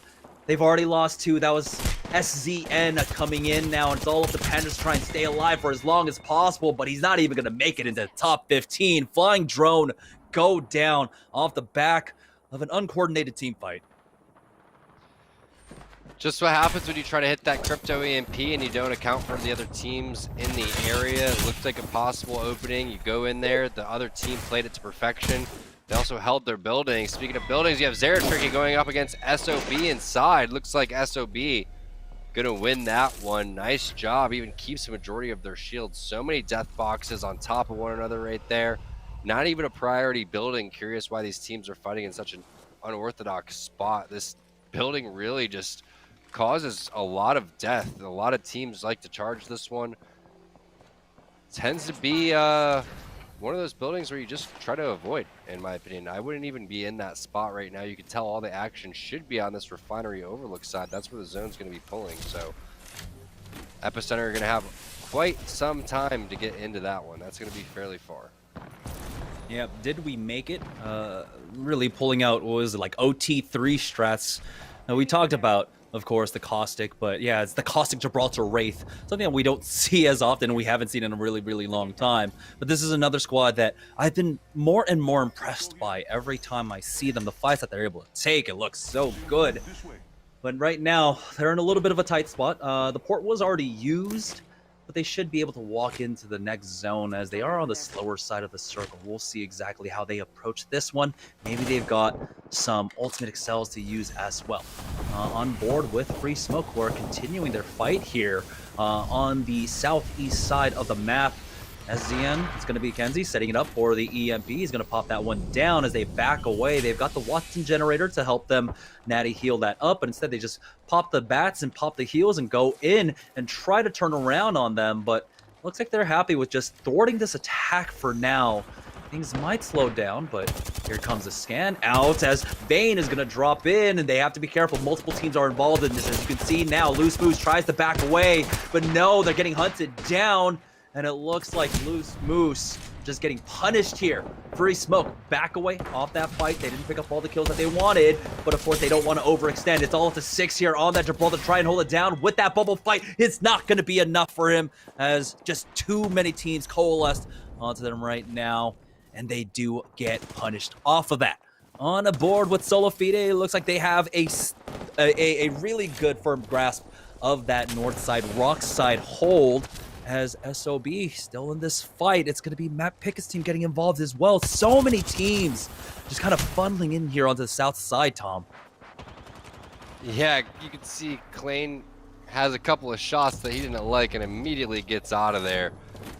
I have no idea where those ones were heading. It looked like the recoil really just getting the best of them right there, but no opportunity to make your rotation if you haven't gotten in here yet. You can see so many teams on this side of the map right now, Jamerson, just bloodbaths all over the place. The Dorito building is a great building to lock down right here. That's why they're trying to get into it. But again, a triple take, I believe. It looks like no. That was going to be an R301 from across the map from Nano Fries, living up to his name. And they just leave him, say, sorry, man, this roof is too hot. Yeah, and looks like SZN, they want to try and finish the SWAT. One off, free smoke, really trying to get that thirst, and they will be able to get it onto UGEM as Kenny himself will pick up a kill on to Wazizi.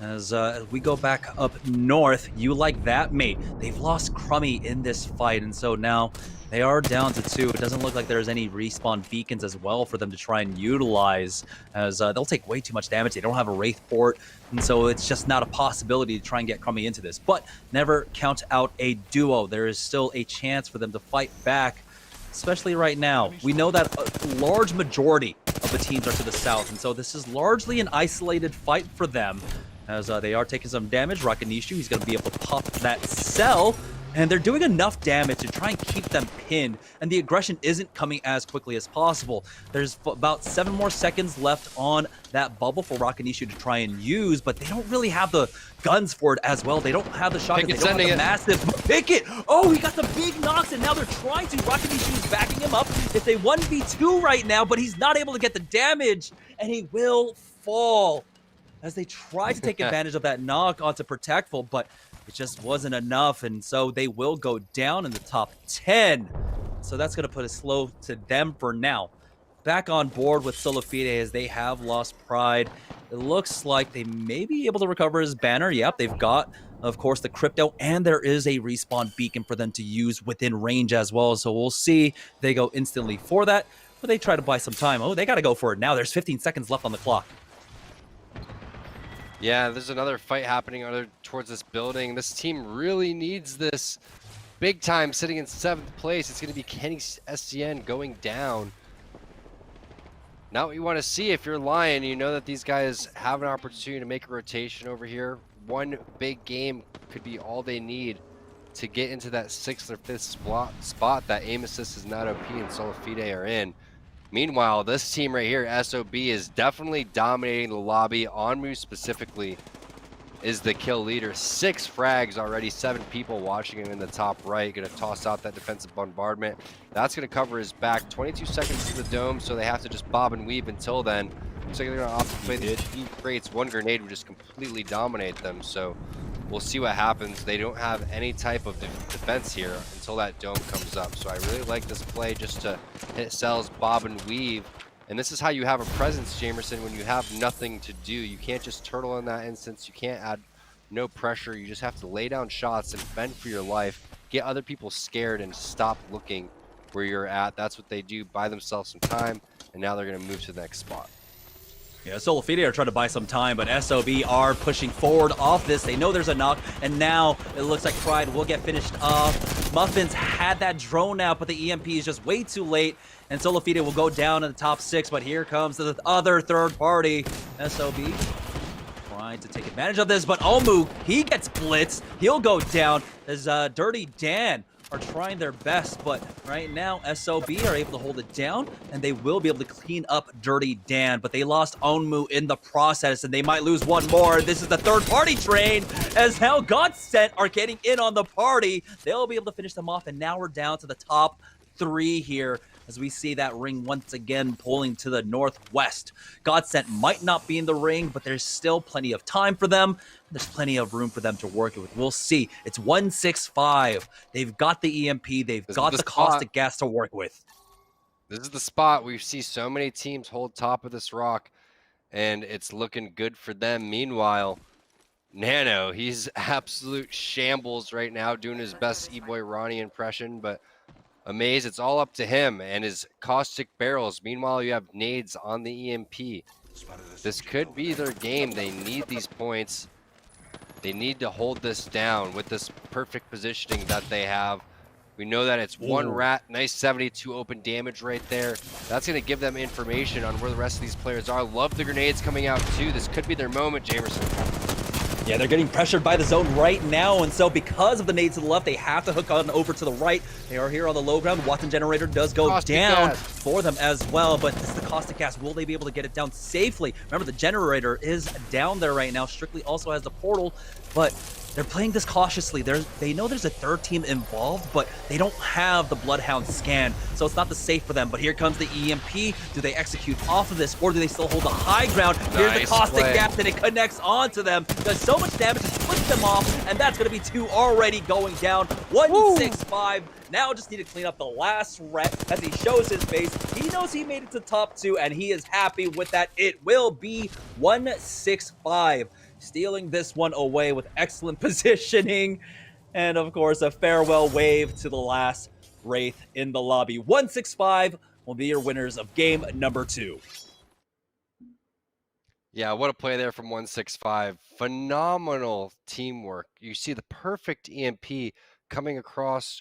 You see the zone was perfect. The arch of the EMP was exactly where his teammates were while still hitting the players underneath them. That's going to give them enough time to throw down the caustic ult. They all drop down at the same time. Like you said, Jamerson, it split them up. They focused Gibraltar first. Then they converge and pinch the other two. The last rat just sends it into the zone there. 165 really showing some great teamwork towards the end of that game. Yeah, this is a team that we got to see more and more throughout our qualifiers and towards the tail end of our weeklies, right? And so I like to see the improvements that's coming out of them, and that was just a perfect ending for them. And it looks like their just understanding of the macro has been really good. Each in 2 games so far, they predicted the ring. They were able to get the position on it. In the first game, they did end up getting evicted out of their spots, but this time they hold it down, and they'll be able to hold it down to get 10 kill points along with the plus 12, so that's going to be 22 for them. Oni, though, even though they were able to make it to second, ratted to second, they're only able to pick up 1 kill point along the way, and God sent they were getting into fight after fight. Will end up in 3rd place with 7 kill points overall. SOB, though, gave them a run for their money. Take a look at that, Tom. They were able to pick up 12 kill points along with getting 4th place. Yeah, just super unfortunate there for SOB that they couldn't keep up the momentum. They got third-partied. Mainly, they lost Amu as he took a lot of damage from behind. He threw the bubble down. Protectful charged inside the bubble. He wasn't expecting that. His teammates left around to finish the other 2 players off. And then they get third-partied there from Godsent. But you're right, 165, 2 times in a row, getting into the God spot, getting into the perfect position to go and try to win the game there. We'll see if they can keep that up, because that's not easy to do. To be able to predict the right zone 2 times in a row, not only that, to be able to rotate early enough and then fend people off is huge. Yeah, and take a look at these fights. We're seeing so many on the north and the southern side. And this was surprising why so many teams were fighting for the north here. But, you know, teams there are tricky, and a lot of teams just getting cut short there. And this was the ultimate end. We were talking about it. We get to see it in slow motion right now. It's just perfectly executed. I love that. They just crossed every T, dotted every I, go in with the EMP, already do the damage, get the flesh damage with the gas as well. They took no damage. Take a look at that. The only person who took damage was Nades throughout all of that, and he only got hit for like 30. So cleanly executed out from 165. And again, this is a team that you really do have to look out for. Yeah, it really was the best execution of an endgame team fight that we've seen in quite some time. I mean, we can go back to looking at a team like you like that, mate, and yes, their consistency proves to be top notch here in Series E. But I remember a team fight that they completely threw, where they could have won the tournament a couple of weeks ago, where they had the high ground and everything, and they let a team go up the zip line on them, come up from the bottom rope, and slap them out of their position, which is super rare. And this time you see what it's like when a team has a dominant spot and how they're supposed to execute. Granted, it's different based on the composition. Every scenario is different, but that's how you got to play that one. And you can't give credit enough to the EMP placement and then also the caustic gas to follow that right after. So just really, really nice job from 165. Yeah, I believe the fight that you're alluding to was the final fight up against Did We Make It? And they did the amazing timing with the Gibraltar bubble coming up. And they played it perfectly, but there were also some mistakes being made on the other side. And so you like that, mate, though. Despite all that, they are still in the lead at 38 points here overall. Remember, one team, will go ahead and secure their spot in Series E by winning today, but also our top 5. So that's why these points, every single point, matter. We're going to take a short break, but when we get back, we'll hit the halfway point game number 3 of our final qualifiers here at Series E. Don't go anywhere, guys. We'll be right back.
Welcome back, ladies and gentlemen, to Series E. Jamerson here with T Squared, and we are getting closer and closer to cementing our next 6 partnered teams. 3 have already made it, and tonight, 6 more are going to be able to secure it. Now, imagine if Aim Assist is not OP. They're currently sitting in 6th place right now. Or the bubble there, you want to make it into the top 5, but there's still a high chance that anyone here amongst our top 6 can really win it out tonight and just secure their spot with that dub. Yeah, after that last game, I think the really storyline is can win 6-5, come up here from 10th place and take a spot, and then that would leave Aim Assist as not OP outside looking in, right? If your Aim Assist is not OP, you're hoping that a team like Zeratricky, you like that mate sitting in first right now today, you want them to win, so that will secure them a spot that'll move you up 1 spot, and then 165 wouldn't make it in. So I think 165 from predicting those last 2 zones, putting themselves in positions to win, really understand the circumstances here and know that they need to play their best Apex that they've ever played in order to make it into Series E. Yeah, I think, if Aim Assist is not OP, can make it, E-Boy Ronnie, I feel like Team Cheese It, because rats love cheese, right? Would be a suitable team for them. On board with Team 165, though, who've been doing a great job of being able to play the macro game and also have clean team fights. Once again, over here on the northeast side of the map. But it's Team Oni getting into a fight as BFF have already lost 1. Never mind, BFF is already dead. Okay, within the first minute of the game, we have our first casualties of game number 3.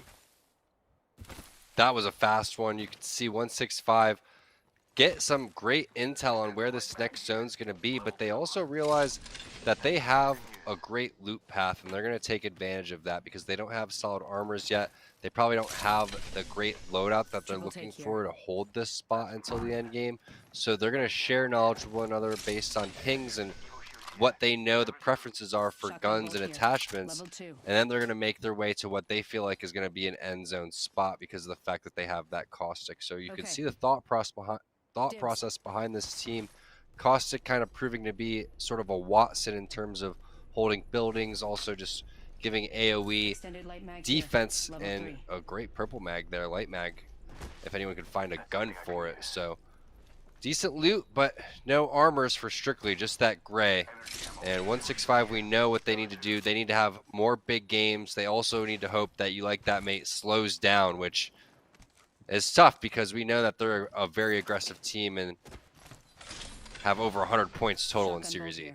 Level 3. Yeah, and right now, in terms of tonight's games, though, You Like That Mate are still in first. Of course, they had that 32-point game in game number 1, but 165, with their win, they are nipping at their heels as well. 38 points overall for You Like That Mate. Currently, though, in second place is 165 with 25 points. And so with 3 games left to go, it is anyone's game.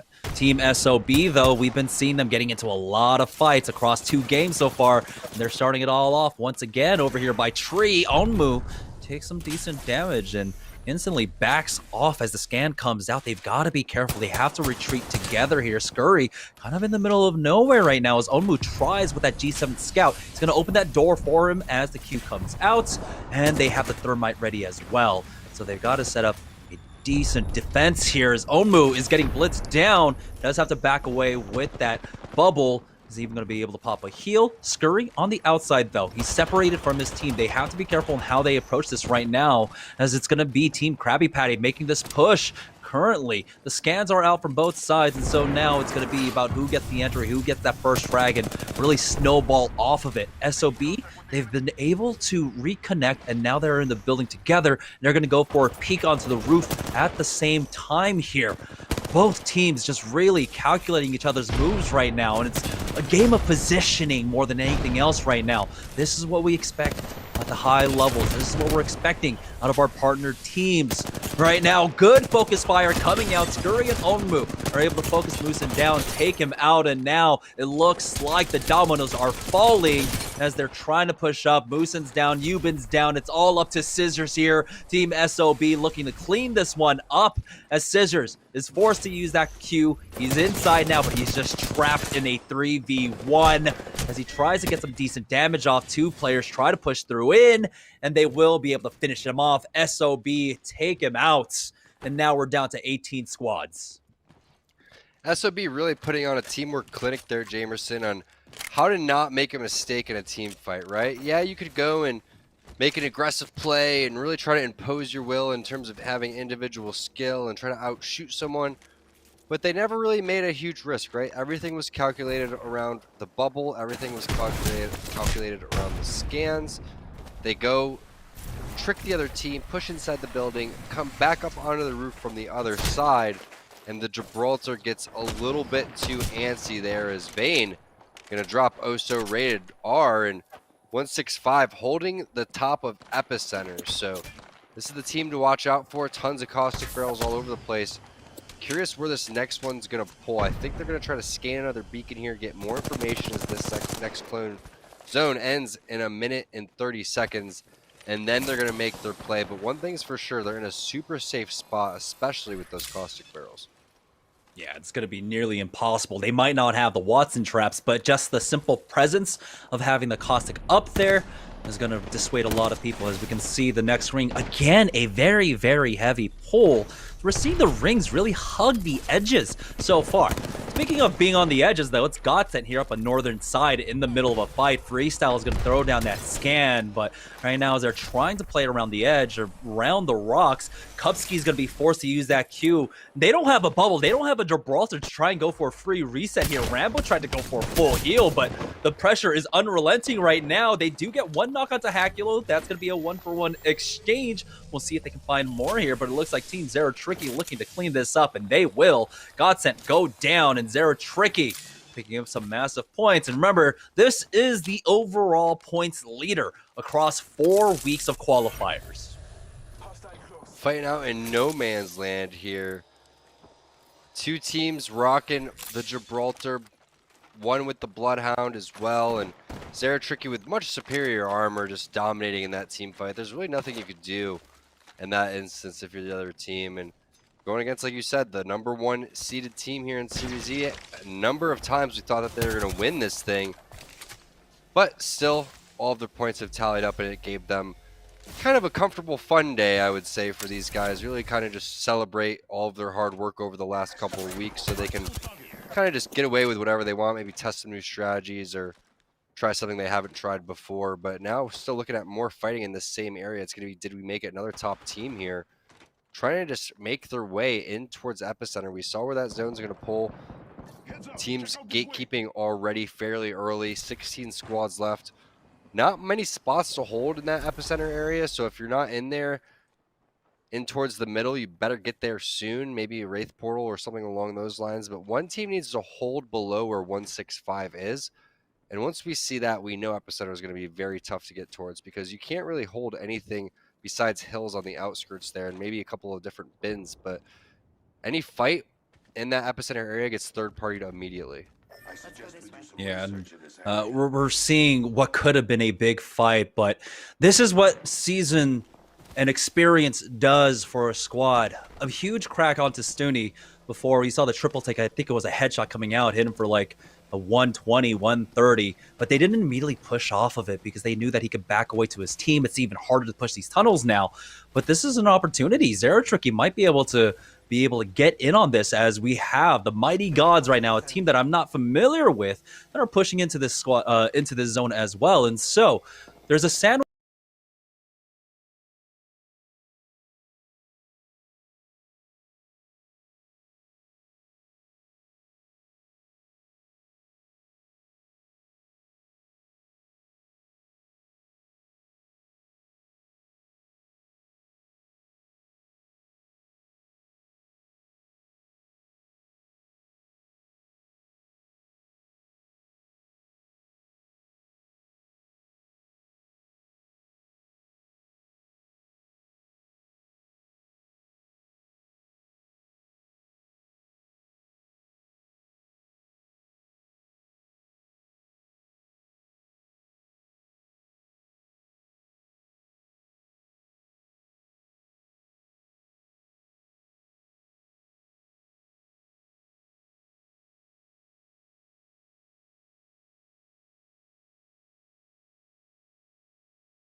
Pickett's going to drop 2. Both of the teams that are in contention here for 165 are going to drop. Meanwhile, their center zone sitting pretty top of the circle here.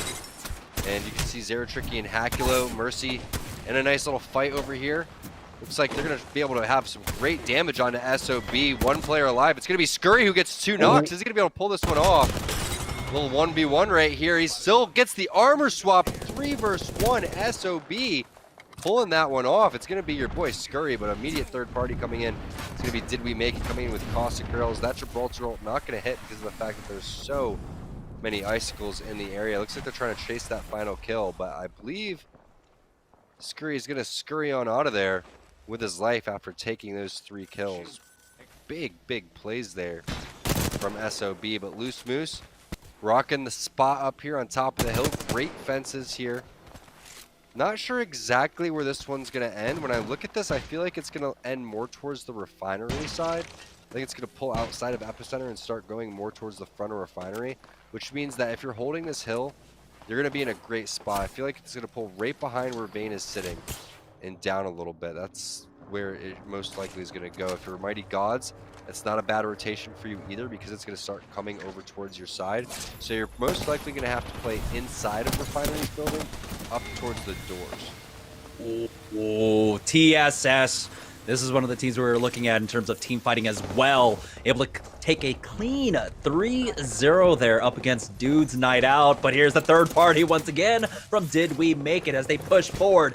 Speaking of third parties, we got someone else trying to hit them from long range, but Sung is going to push forward on that as they get the first knock onto Q, and Watson will get cleaned up as well as Did We Make It.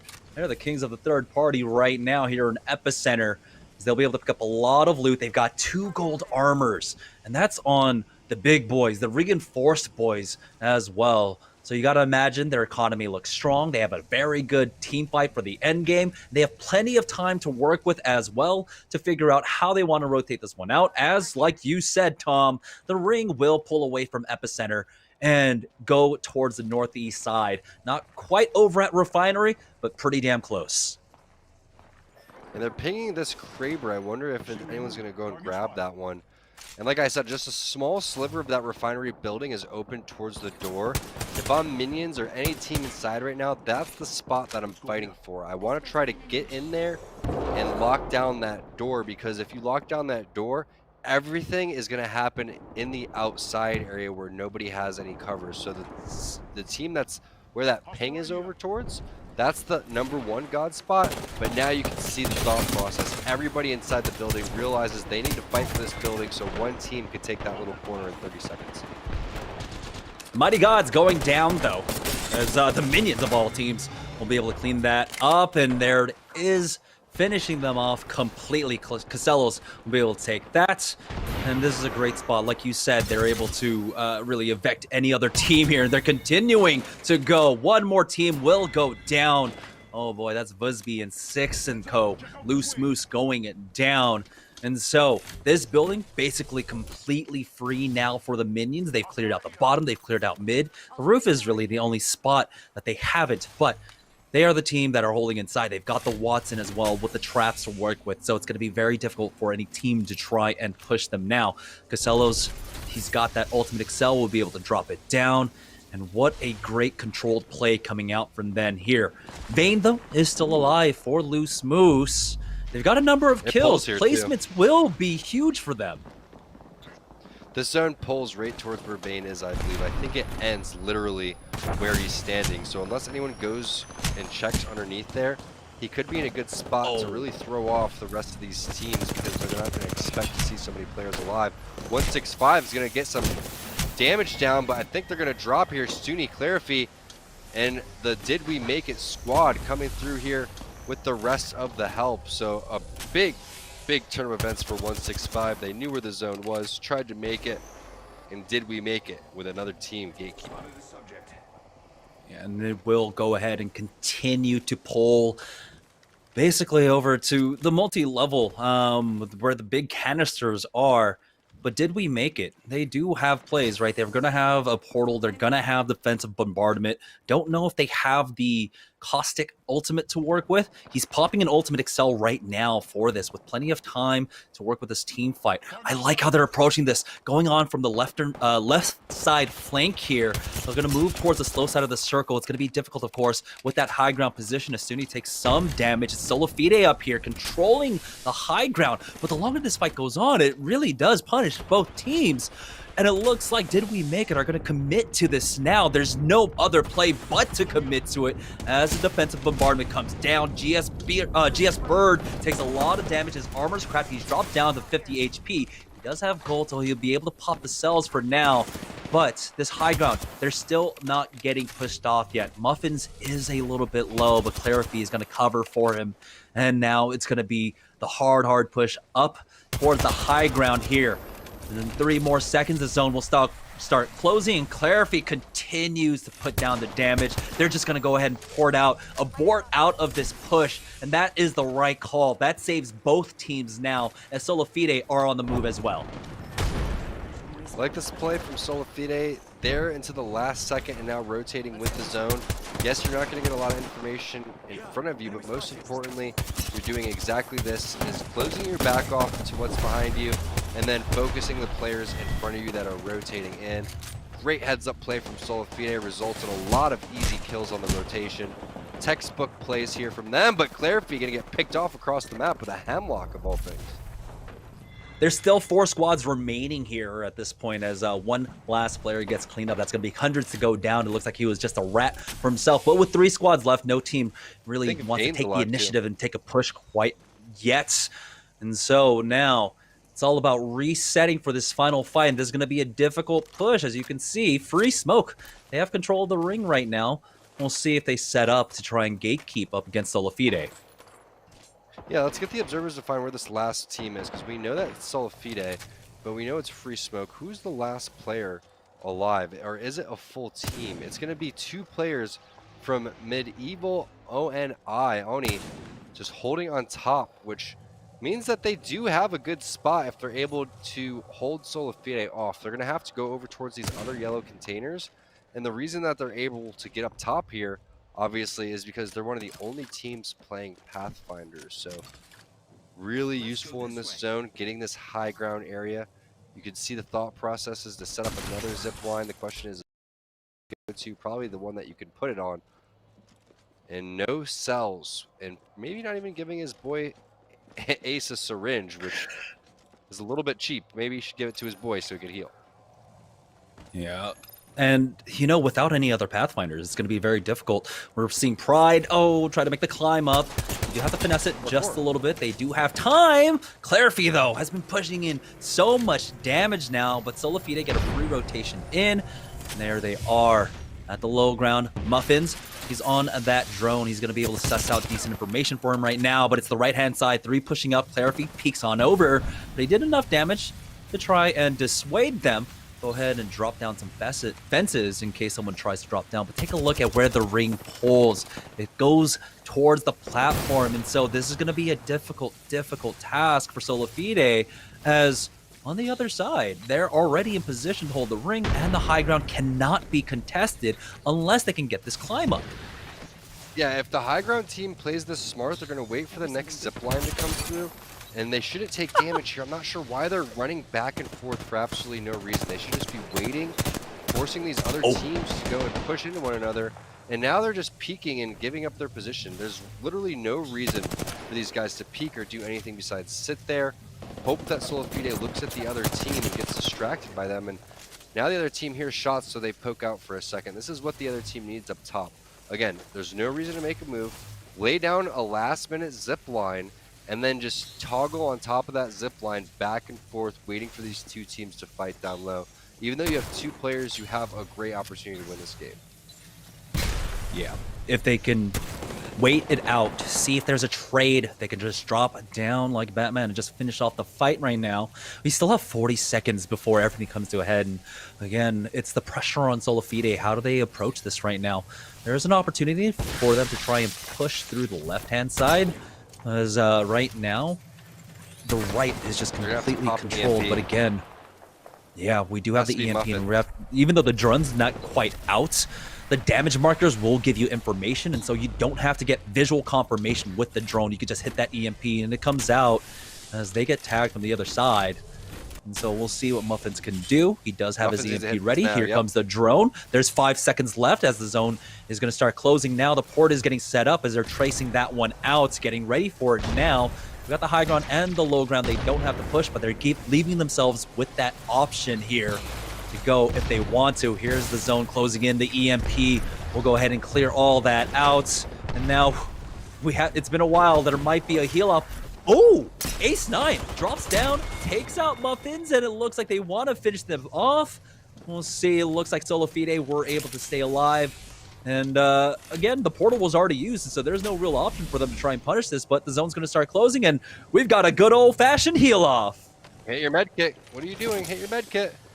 You hit your med kit way too late. He's definitely dead right there. Needed to hit that thing a couple of seconds before. Instead, he's going to reflect towards the top.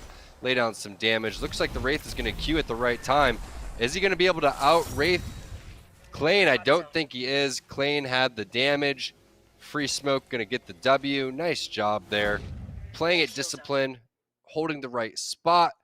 Solo Fide did their best, but they're still going to rack up a decent amount of points along the way. Yeah, MVP there is, of course, Respawn taking out the gold knockdown shield, and so we don't have that situation anymore, but Free Smoke Thank you, played that excellently well. But also, I mean, we have to mention, they did a great job there at the end. Solo Fide, they're another team that we applaud for their macro play, and we got to see exactly why. They did a great job of holding it down when they were getting pushed on the north-hand side. Ultimately, though, the position didn't work out for them. They got dropped down on by Oni. They traded way too much. The Peacekeeper was just too strong. And you saw, of course, they had everything set up. They sent 2 to go for the suicide kill, and then the heal off coming out from the Wraith. And so Free Smoke will go ahead and take that win, but it's still a tight race. Free Smoke, they end up getting 9 kills. They get the plus 12 as well, but Solo Fide right behind them. 9 kills for themselves, and they get the plus 9 for coming in second place. Yeah, and Free Smoke is sitting in 7th place, so this is a very big game for them. They're going to be able to get a little bit more closer to aim assist as not OP, who's sitting in 6th. So again, if you like that mate ends up winning this one, or maybe 165 comes back and has a big game too, then it's going to be absolutely crazy. We're looking at 3 or 4 teams in the mix here on top of the 6 or 7 teams that are already over towards the top. So anything could happen here. Big game for Free Smoke, big game for Solo Fide. That should help them a little bit. Unfortunately for Minions, they didn't rack up as many kills as they were hoping for. If they had a big kill game, they could be in that conversation as well. Still a couple games to get it done, though. Yeah, and I think one of the more important things as well, some of our lobby leaders, like you said, you like that mate 165, teams like that getting slowed down. And so it leaves that one just auto-qualified spot by being the winners of today open and up for grabs. And so we'll have that calculated in just a moment. Again, it's been some great play that we're seeing. I mean, it looks like, most of these squads, they've been scrimming for a while. They know what they're doing. They know their end games and how to execute on that. It's been a while since we've been able to see a multi-leveled kind of heal-off situation. And so it's still good to see that the basics and the fundamentals of Apex are still instilled in these players. Yeah, no doubt about it. As we take a look at the overall standings in terms of details of kills and damage, and you can see Zeratricky always over towards the top over here. Not just Team Zeratricky, but it's Zeratricky himself, almost pushing 17,000 overall. Shout out to Pride over there, 37 though, actually with the overall kill lead, 2.1 and 14,000 damage. So a lot of assists coming in from his teammates right there, but still a nice job from every player that's sitting up on the top of this list. Meanwhile, E-Boy Ronnie, not just a rat, 18 kills for himself, very respectable. Yeah, it's weird seeing Zeratricky actually dropping below 1,000 average damage. But it goes to show the kind of consistency that this team has been doing, and it's reflected in the overall points system so far across four weeks. They are starting to drop down in terms of average points per game, but being consistent with about 8 points per game, Zeratricky have been on top of it. So let's go ahead and take a look at the leaderboards overall. As again, very, very important day. 6 teams will be securing a partnership spot.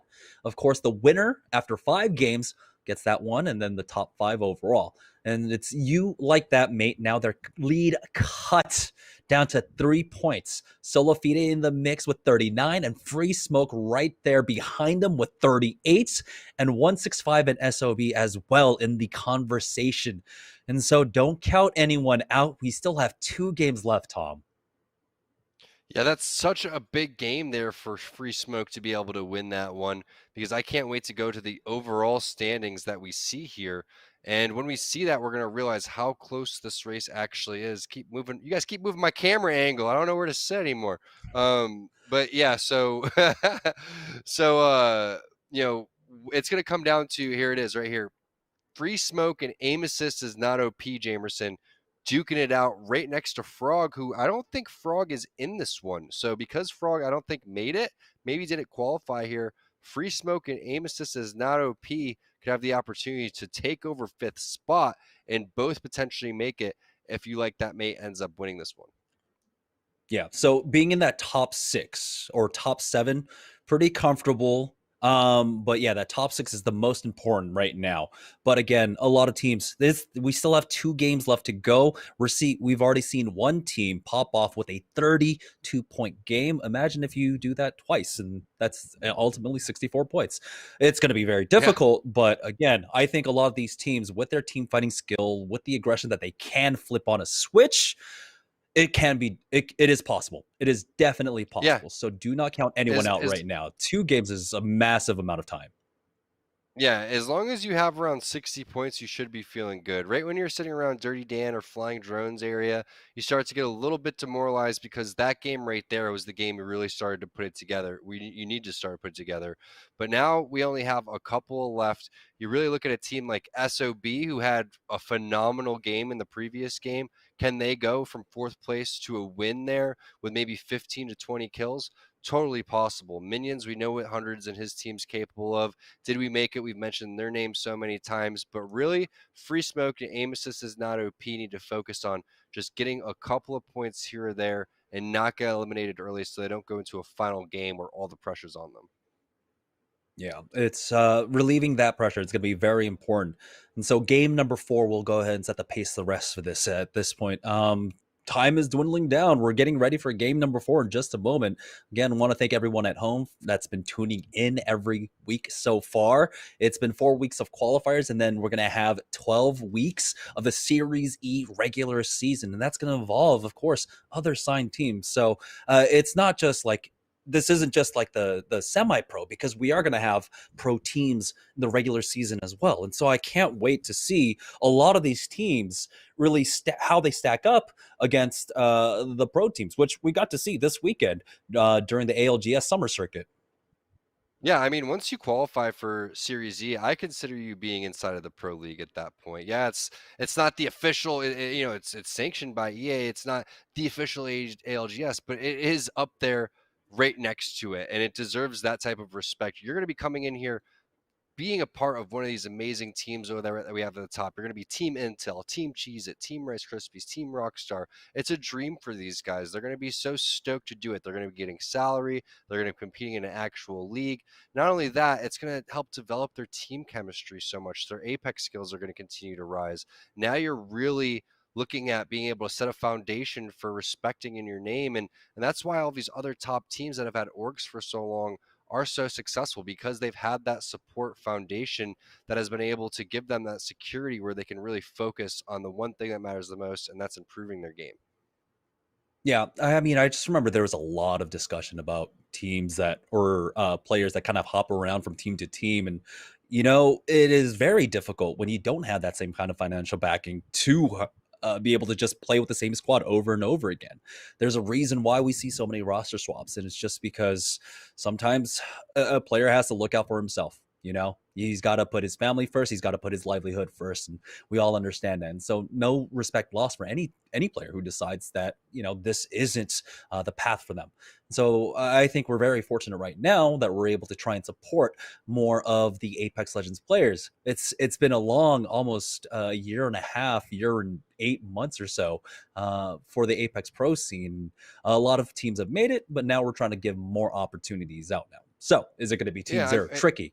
Yeah, definitely teams that are tricky. Actually, at this point, I don't know why I asked. Yeah, they're looking good. I just want to point out that also you guys got to remember that, you know, going into end of March, April, that's when everything hit with COVID, right? We had tons of live events planned. So it takes time to start planning and executing large scale things like this, where there's been a huge shift of having to work from home, right? We're broadcasting here from our house. I know that you're broadcasting too. All the players are playing from home. Typically everyone's, you know, looking forward to going to these live events, and we will do those soon. But to have an online infrastructure, it takes a lot of hard work. So again, special thanks to EA, special thanks to all the guys over at Esports Arena. I know how hard everyone works. And again, shout out to players and fans for watching. So it's really cool to get everything together, and it's a lot of fun to see, you know, all the behind the scenes work that pays off.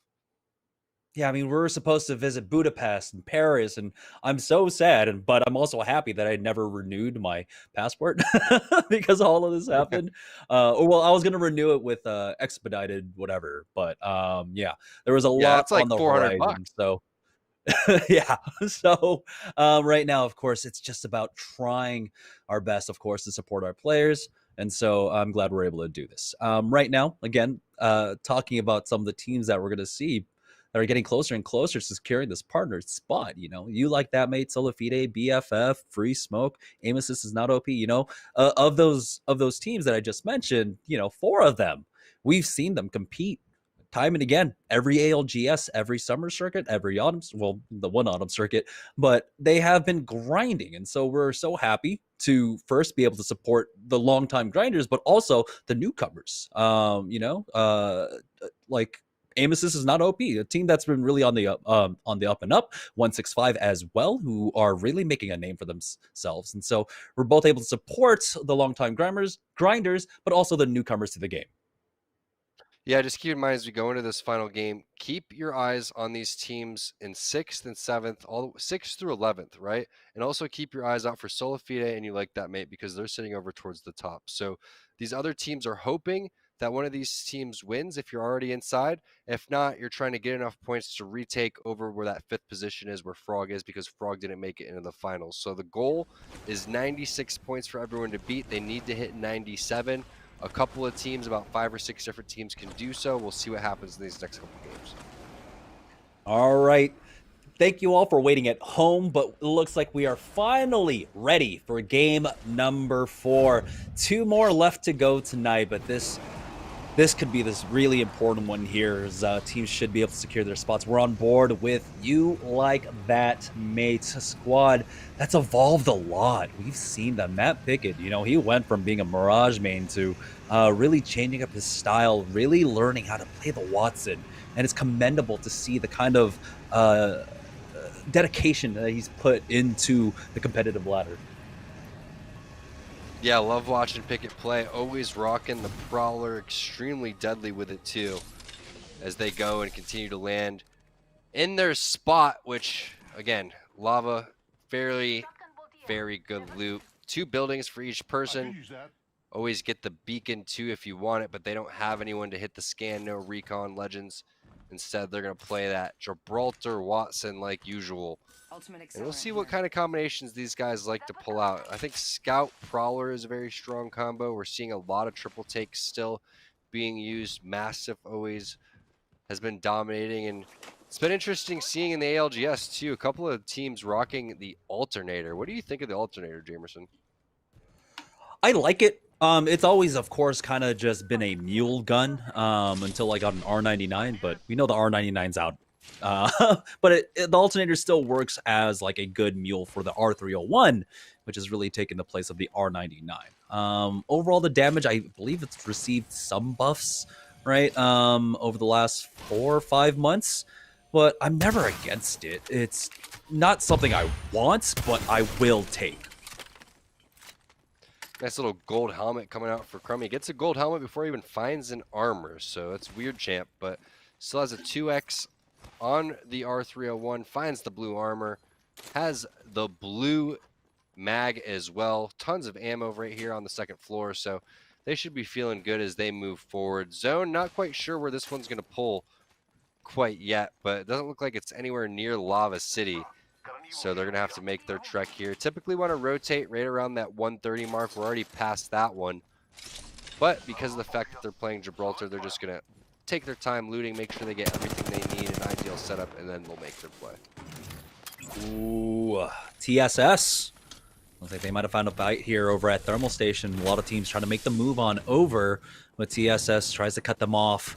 One person was trying to balloon to dive on out of there, but TSS are not relenting in their pressure. They're going to push up together. It's Kiyun, of course, on the hunt now. He's going to have a scan in about 5 more seconds. He's also got the clues coming out from the passive of that Bloodhound. He's got to be careful there as he pushes up. He's getting set up for Crossfire. Doesn't have any defensive skills to use, really, but now another team getting involved in this. I don't know if it's actually another team or just a massive separation from the other side. But talking about separation, it's a Bloodhound left out by himself. Ugem able to get the burst, takes out Watson. Blurs now dropped down to about 90 HP. There's a bubble coming out from the other end, and now things are going so bad for TSS. They took a fight which they thought was isolated.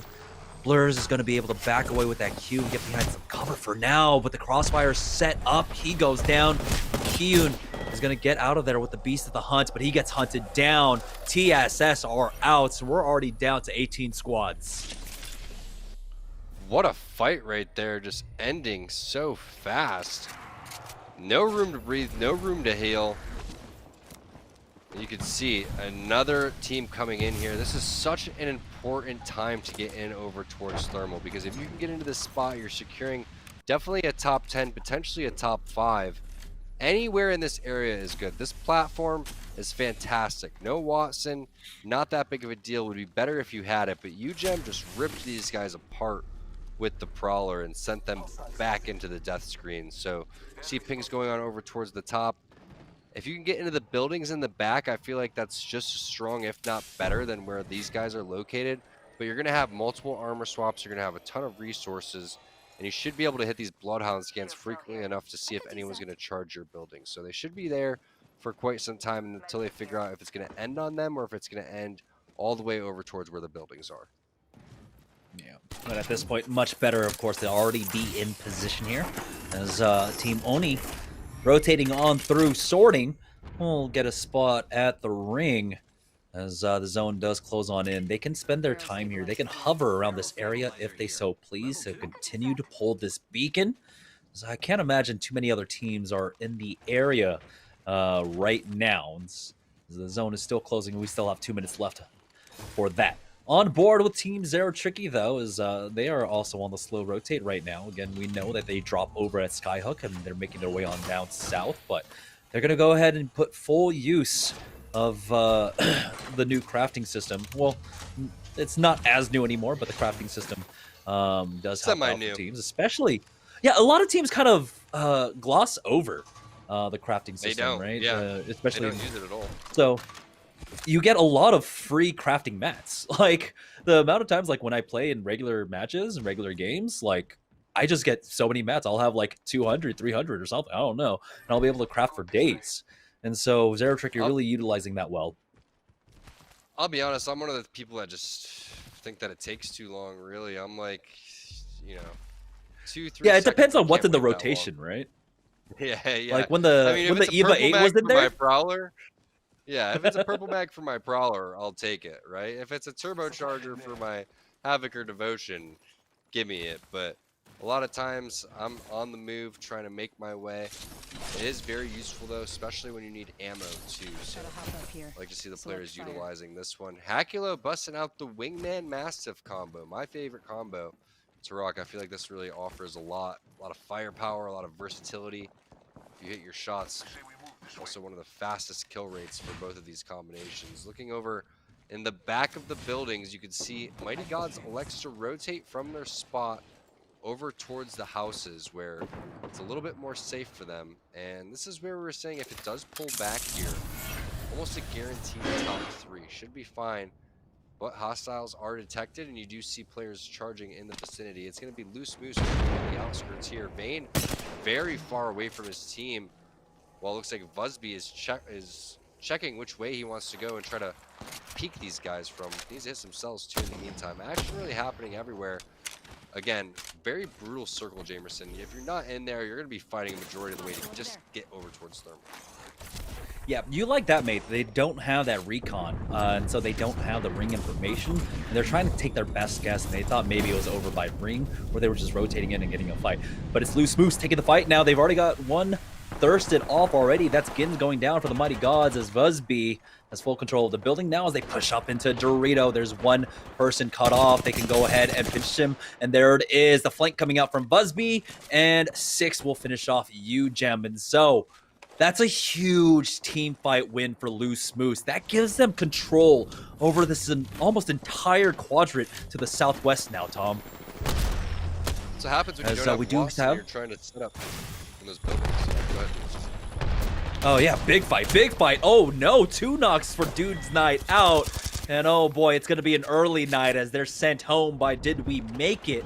It's also controlling a very strong position here. It's the northwest side. The choke, another team pushing in, but that push is already going to be thwarted. Did We Make It? They should be able to recover a lot of this loot and back away to these houses. Yeah, and Team Zeratricky getting in on the kill feed as well. 16 squads left. This team electing to eventually make their way from the zip lines. With the caustic, you should be able to gatekeep for quite some time. We still don't know exactly where this is going to end over towards the thermal side. There's a couple of different options, right? Where they're pinging, it could end on that spot. It could end on the houses in the back. It could end more on the platform too.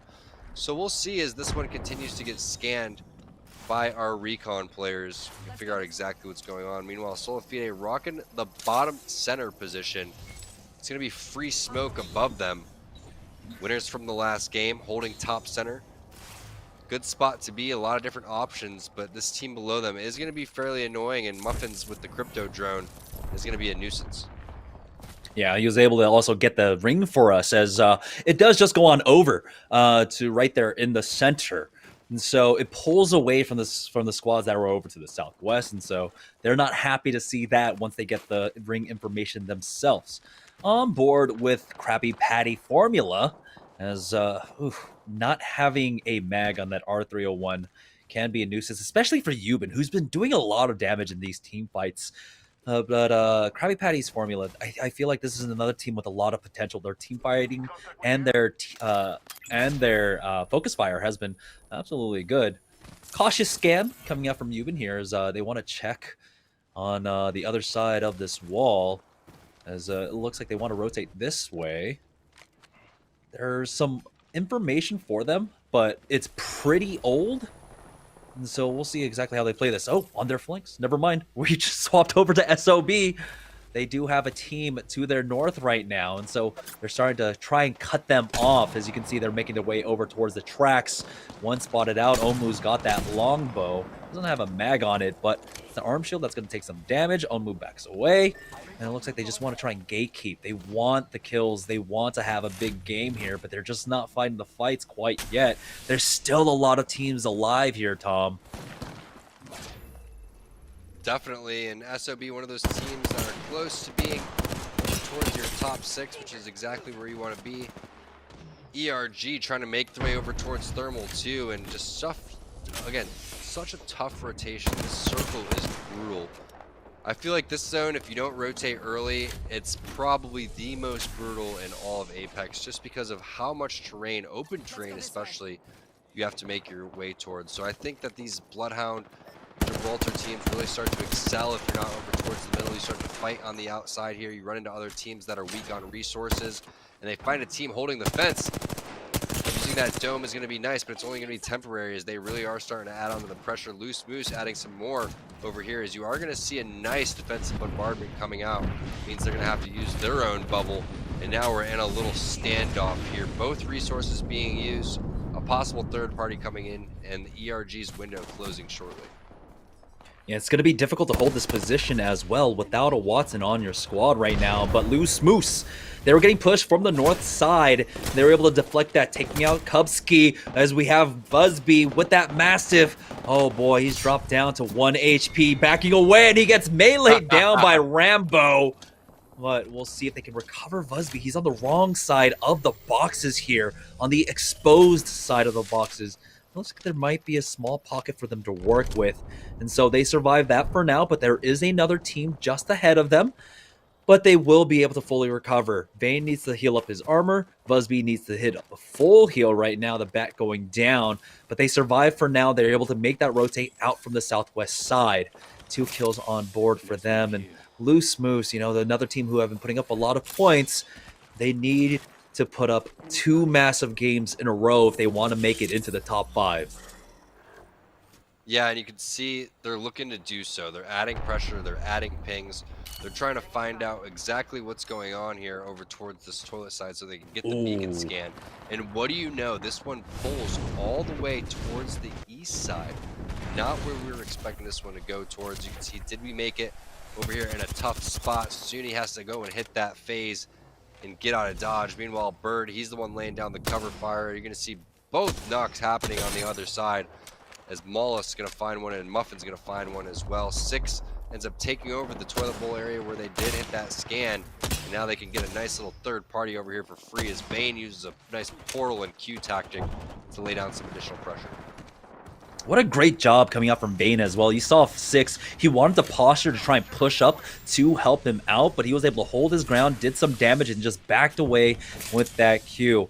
We have 12 teams remaining here, and it's 1-6-5 that we're watching now, who are down.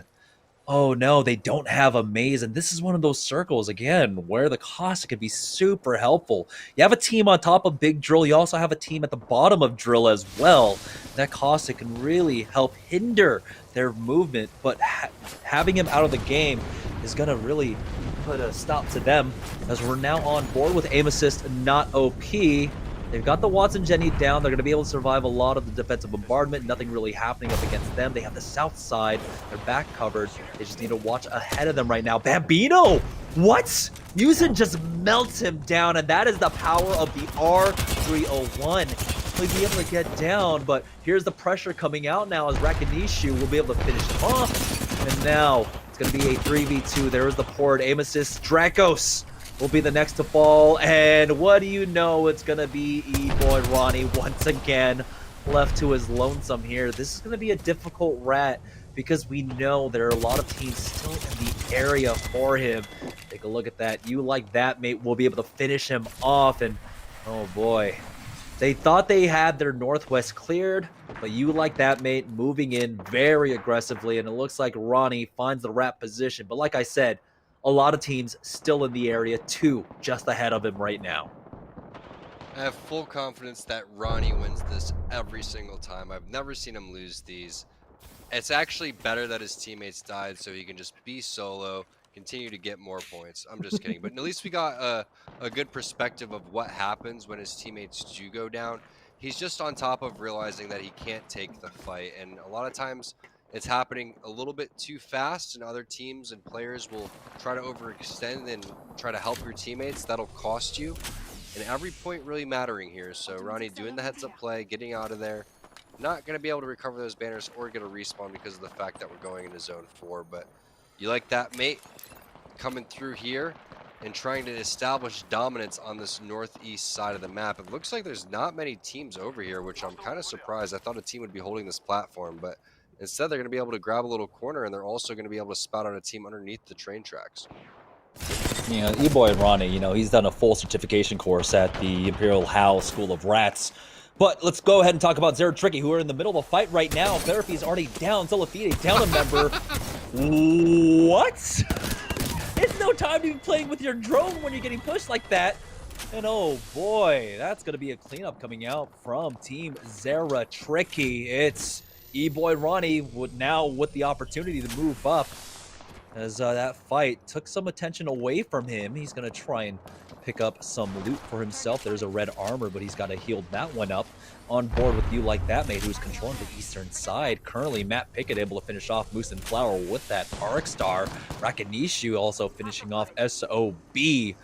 So, You Like That Mate really want to close this out.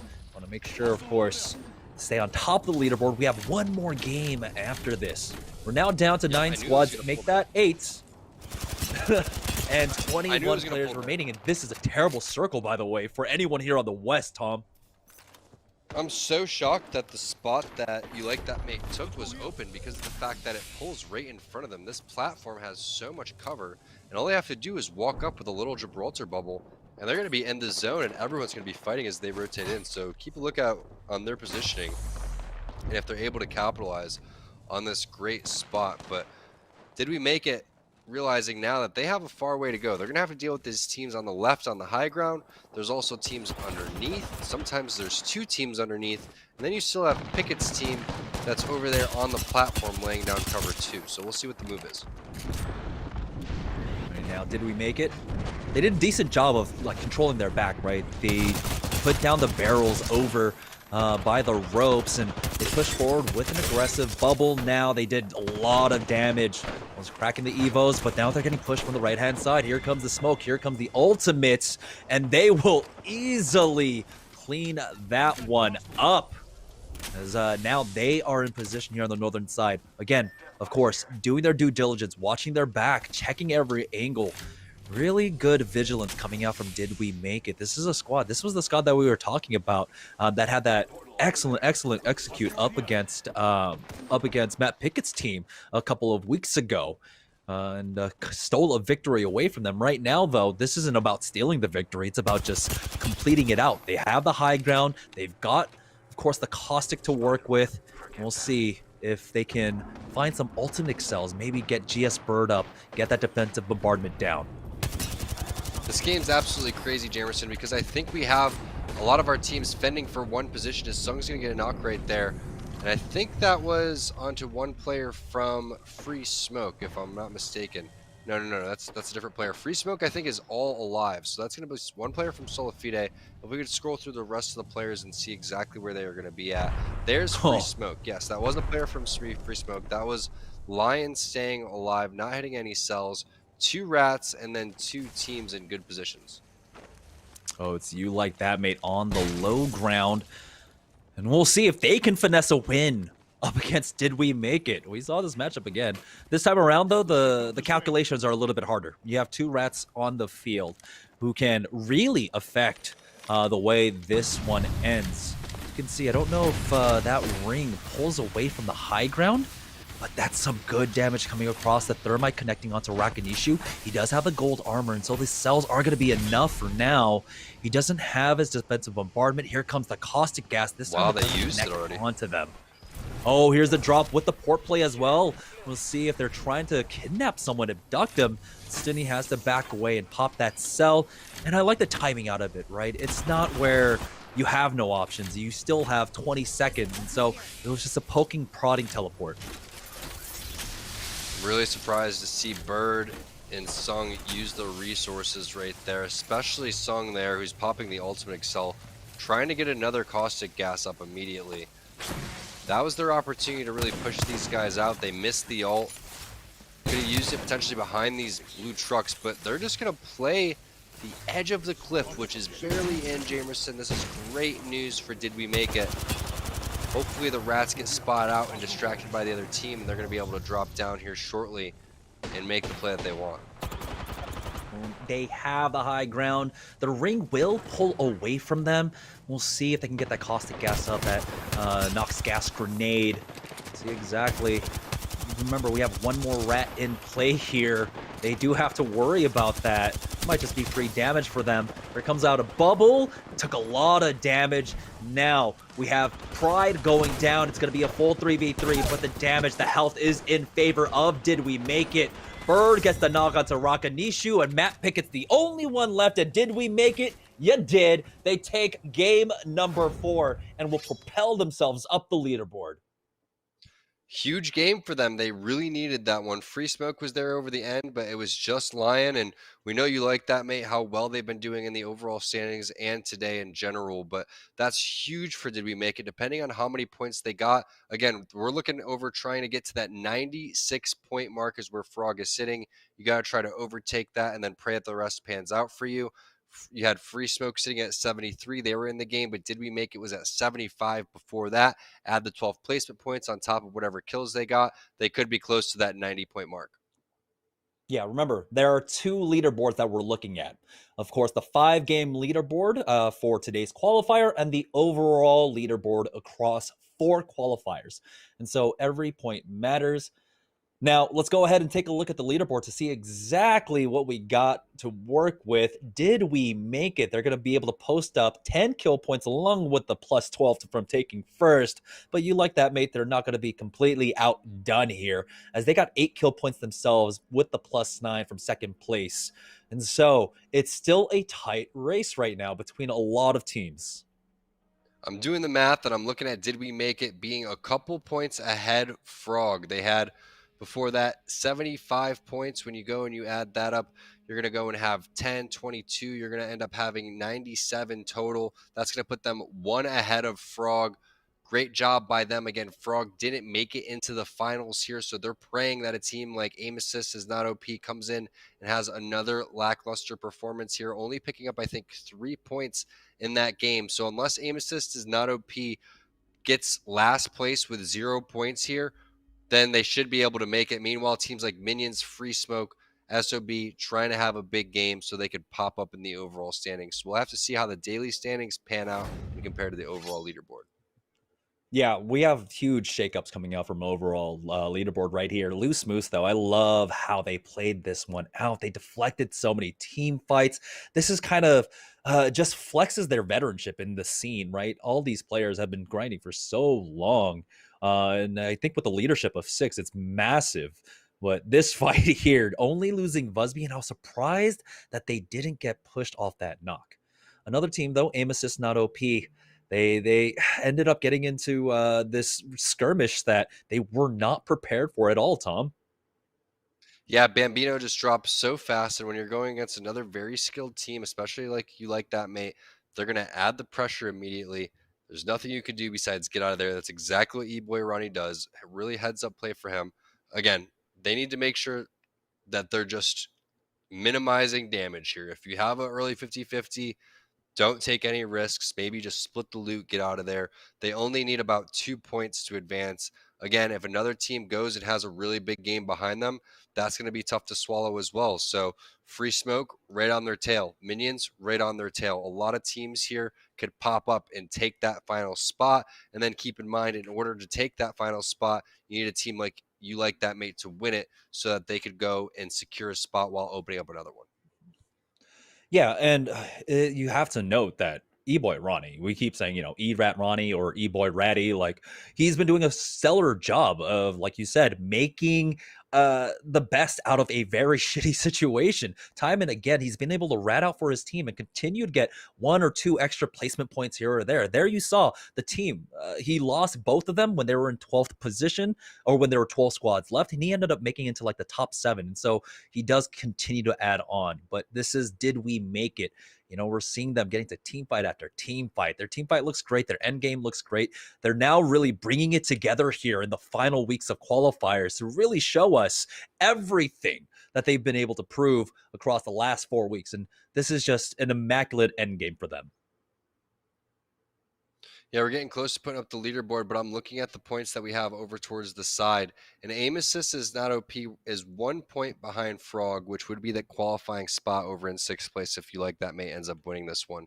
So we talk about how important it is just to get a point 2 or point here, point there. That's the difference, right? 1 point right now. If the tournament was to end and it was only 4 games, as we look at the overall standings, it is you like that, mate. But here's the thing. Free Smoke, Solafide, right behind them. Can Free Smoke come out here and win this next game and take over that spot? That would secure their spot into Series E. It would be a dream for these guys. They were close to winning last game, got 4th place. They've been having a strong performance today. They're going to need to continue that in this final game and probably have the best game that they've had so far. Yeah, and so that's a 9-point differential. But overall, the top three look really good right now, 59, 48, and 47. And then you have a huge dip down to did we make it? So we have one game left here at Series E qualifiers. And after it, 6 more partner teams will be crowned. But to watch that game, we got to go ahead and take a short break, though. And when we get back, it'll be the conclusion of Series E qualifiers. Don't go anywhere, guys. You're not going to want to miss this.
Welcome back, ladies and gentlemen, to Series E, and it's all come down to this. I've said this multiple times over the last 4 weeks, but it really is going to come down to this. It's the final game of our qualifiers. 6 more teams are going to earn their partnered spot.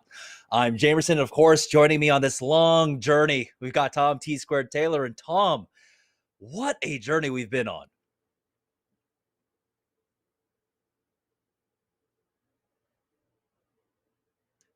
Mike over here training with Jamerson. Okay. Yeah, this is, again, the most exciting moment that we've had so far in the qualifiers, because this is what we've been waiting for, right? 4 or 5 different teams have their opportunity to stamp in a spot, that final spot, on top of about 4 to 5 teams that are sitting pretty right now. So 8 teams, almost half the lobby, really playing for something here.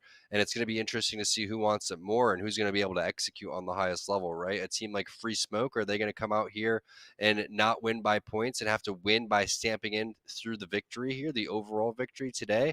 Or is it going to be a team like 165 or SOB to drop a big 30-point game and really surprise us all? Not quite sure yet, but one thing's for sure, Zeratricky's team looking very solid. You like that, mate? Most likely going to make it in on points as we go forward and start this game. All right, we're about to load into the final game of our qualifiers, and you mentioned there are so many different kind of tabulations for how this can all work out. But most importantly, it's about being consistent, and that's you like that, mate, so far. Today, they've had some amazing games. They are on top of the leaderboards right now. They didn't end up winning, of course, that last game. It was, did we make it? We'll see if that question gets answered in about 20 short minutes. You like that, mate? Once again, uncontested here at Lava City. Ooh, some juicy loot coming out for them as Crummy was able to find a blue helm along with that purple Evo shield. Yeah, again, a great spot for loot, one of my favorite spots to land. But just to run through the point totals overall, I'm looking at minions. These guys are sitting at 9th place with 75. They're going to need a win with around 20 points to make it into that final spot. But they're already getting contested, and Hundreds has taken a lot of damage. Not what they were looking for to start. Only 2 cells, his final 2. Let's see if he uses them or elects to find another white armor. He's going to use his final cells. I don't know if he has any syringes either. He doesn't, so they have to take this one and final fight. Otherwise, they're going to get eliminated. Another option is to just hightail it out of there and run. But what are you going to do when you're running around with no cells? You have to take this fight, and that's exactly what they do. This team is infiltrating the building fast. Minion Series E life on the line for this fight. They're trying their best to control all the openings right now. That's a huge crack coming out from Hundreds there with that Mastiff. That might have dissuaded them just enough. But here's the Thermite taking him down, and he is all out of heals. Again, they do have the caustic gas that they can work with to try and control a little bit more space. That last canister going a bit too wide there. And there is the shots coming out from Scurry. He's got the Spitfire damage coming across and does it. Taking Hundreds down. They've got the 3v2. SOB are moving in. The 88, you saw the head rocking back as he gets hit like a freight truck. And now they're going to be able to clean that up. Casellas will go down. SOB, though, they do slow things down. They don't want to overstep their bound. They want to make sure they get this clean ending here. They don't want to get third-partied as it is starting to come out here. And that was the big issue that they wanted to deal with. And so they have backed away. They're trying to control their sides, but it's a full team. The damage is there. Aggressive bubble coming out from Omu as he tries to push up. He knew that the Wraith was isolated, but they're not going to be able to actually get that quite yet. Teamfire is there. Moosin takes out one. Omu's down, and they get cleaned up. And oh no, SOB. They were one of those bubble teams that were on the fringes that were very close. As SOB had 72 points, there was still not an opportunity for them, but it looks like they are going to bow out. And speaking of third parties, here comes another one, Tom. That was our 9th and 10th ranked teams overall duking it out, both getting eliminated. The third party coming in, the fourth party here flying in very shortly. This seems to be the theme in these final games. Everybody realizing what they need to do, and that's put up some big kills. The fourth party coming in. This is going to be Oso rated. He takes the first down, and the rest of these guys here to follow. Mastiffs everywhere. Euban gets another one. He gets knocked as well. Moosin, the last guy alive, trying to get this finish in armor swap. Can he bop it off? He does. Gets the blue. Tries to find this last player. Also going to hit a bubble res. Really fast heads up plays coming in for Moosin like this. And Euban's also going to be able to do some pings on where the final player is going to be. really big plays There's here the for gold Krabby Patty backpack. if they can live through this. There's a gold backpack res coming out for him, and so Scissors comes out with a lot of HP, and Krabby Patty will be the ultimate victors here on the southern side. They've got 4 kills to their name right now. Another team that we're, of course, keeping an eye on right now, aim assist, not OP. They're really just on that bubble, on that edge. They are our 7th place team currently. They're just 1 They point need 2 behind points. Frog. Yeah, they just need 2 points. So we'll see. They can survive long enough. Remember, 1 more squad down. That gives them 1 placement point. Yep, the only team they have to watch out for right now is Free Smoke. Free Smoke, not only from today's standings, but the overall standings as well. So as long as they're able to do better than maybe say, did we make it? And Free Smoke, while gaining 2 points, they should be okay. But Free Smoke's going to need to put up 12 points overall just to tie. So that means that they're going to have to have another big game like they did in the previous one. Aim assist, not OP, understands the scenario. And I'd be shocked to see them play anything less than a passive, safe game here. There's no reason to overdo it or get excited. Just let the teams take themselves out. It's the final game. It happens all the time where everybody plays extra aggressive, and we're already seeing that with 4 squads down. Yeah, we're seeing pings out as Ronnie's going to go ahead and fourth them. He took a lot of damage, and so now they need the reset. They need to show some presence here to make sure they don't get pushed upon as Dracos go ahead and peek on out with that longbow, and he covers Ronnie to be able to get that full heal. They back away, but oh no, here comes the push as Dracos already took about 120 damage. He's going to pop down that bubble to go for that fast. Oh no, Strictly with the triple take, and it's even Sarah Tricky getting in on this, so 2 teams are involved right now. Dracos is getting ready with that defensive bombardment. Gotta be Rat Ronnie. Thrown down his way. He has to back away now, and it looks like it is going to be the Rat Ronnie show once again. They haven't even made it into the top 15 yet, and so it's all up to E-Boy Ronnie. He needs to do what he does best and rat his way into Series E. I don't see it any other way. This isn't scripted. This is just Ronnie's life. We know that Ronnie had used his portal just before this as well, and so this is going to be a difficult task. Luckily for them, the teams that ended up getting these knocks, they were all the way over at Con, and so they can't instantly punish, but Ronnie still has a long road ahead of him. You know, when it's 4th down and goal and everyone talks about using the team's best plays in the NFL, well, Ronnie, we need your best rat spot right now in order to get top 15, maybe even more, a kill or 2, so you can go and try to move on. 2 points is what he's going to need. If 15th place comes through, that's only 1 point. They don't have any kill points either, so he's going to need a top 10 rat performance in order to avoid a potential tiebreaker. I'm not sure who would own the tiebreaker between him and Frog, aim assist, not OP, and Frog, but you don't want to go even have that scenario because it's 50-50. Yeah, so he needs to get to, what is it, 10th place, 12th place? 10th place. We'll find out in just a moment. 10th place is what he needs. So 6 more squads need to go down. The way he's moving around, honestly, it's through very highly populated rotation routes generally. But on board with Dude's Night Out, as they do find themselves in a fight. Nade goes in. We'll see if they get a connect. There's a scan. All 3 caught in it. Duplex will slow it down just for the moment as a nade lands right at his feet. They get scanned themselves. Man, this fight is taking so long. They might be in trouble territory, especially with Dirty Dan. Just one clipping, one pushes forward with the Volt. It'll be traded back. But they've got the HP advantage here. They get another knock, and now they've got the man advantage, trying to finish it all off here. But Ak gets cracked himself. He's got the armor swap onto a purple. They can't push into this now, as the 1v1 is taking place right outside of Dorito. He actually gets jumped over. His ankle's getting broken just a little bit here, but Ak will be able to spot him out. And now he's on the hunt to finish this one all off. But I think at this point, Dirty Dan, you might want to slow it down, get that res, and that's what Moss is going to do. Ak doesn't want to give up on it, but it looks like he will have to eventually, as he has spotted them out. There's the final member there, and it's gold armor. They want that gold armor. Wonder if he was just going to full send it down and try to take that 1v1, but while that's happening, They have another fight happening behind them. Protectful gets that knock on to Sunni. Birds over there too. I believe that's the Did We Make It squad coming in and trading back and forth over here. So Ack has to back all the way off. They get the finish there. Will they be able to get the res? That's going to be important if they can do so and get him healed right back up. Meanwhile, it's Godsent with another fight happening over towards this fragment side. Bubble down, ADSing over here. One Hemlock burst should completely rip.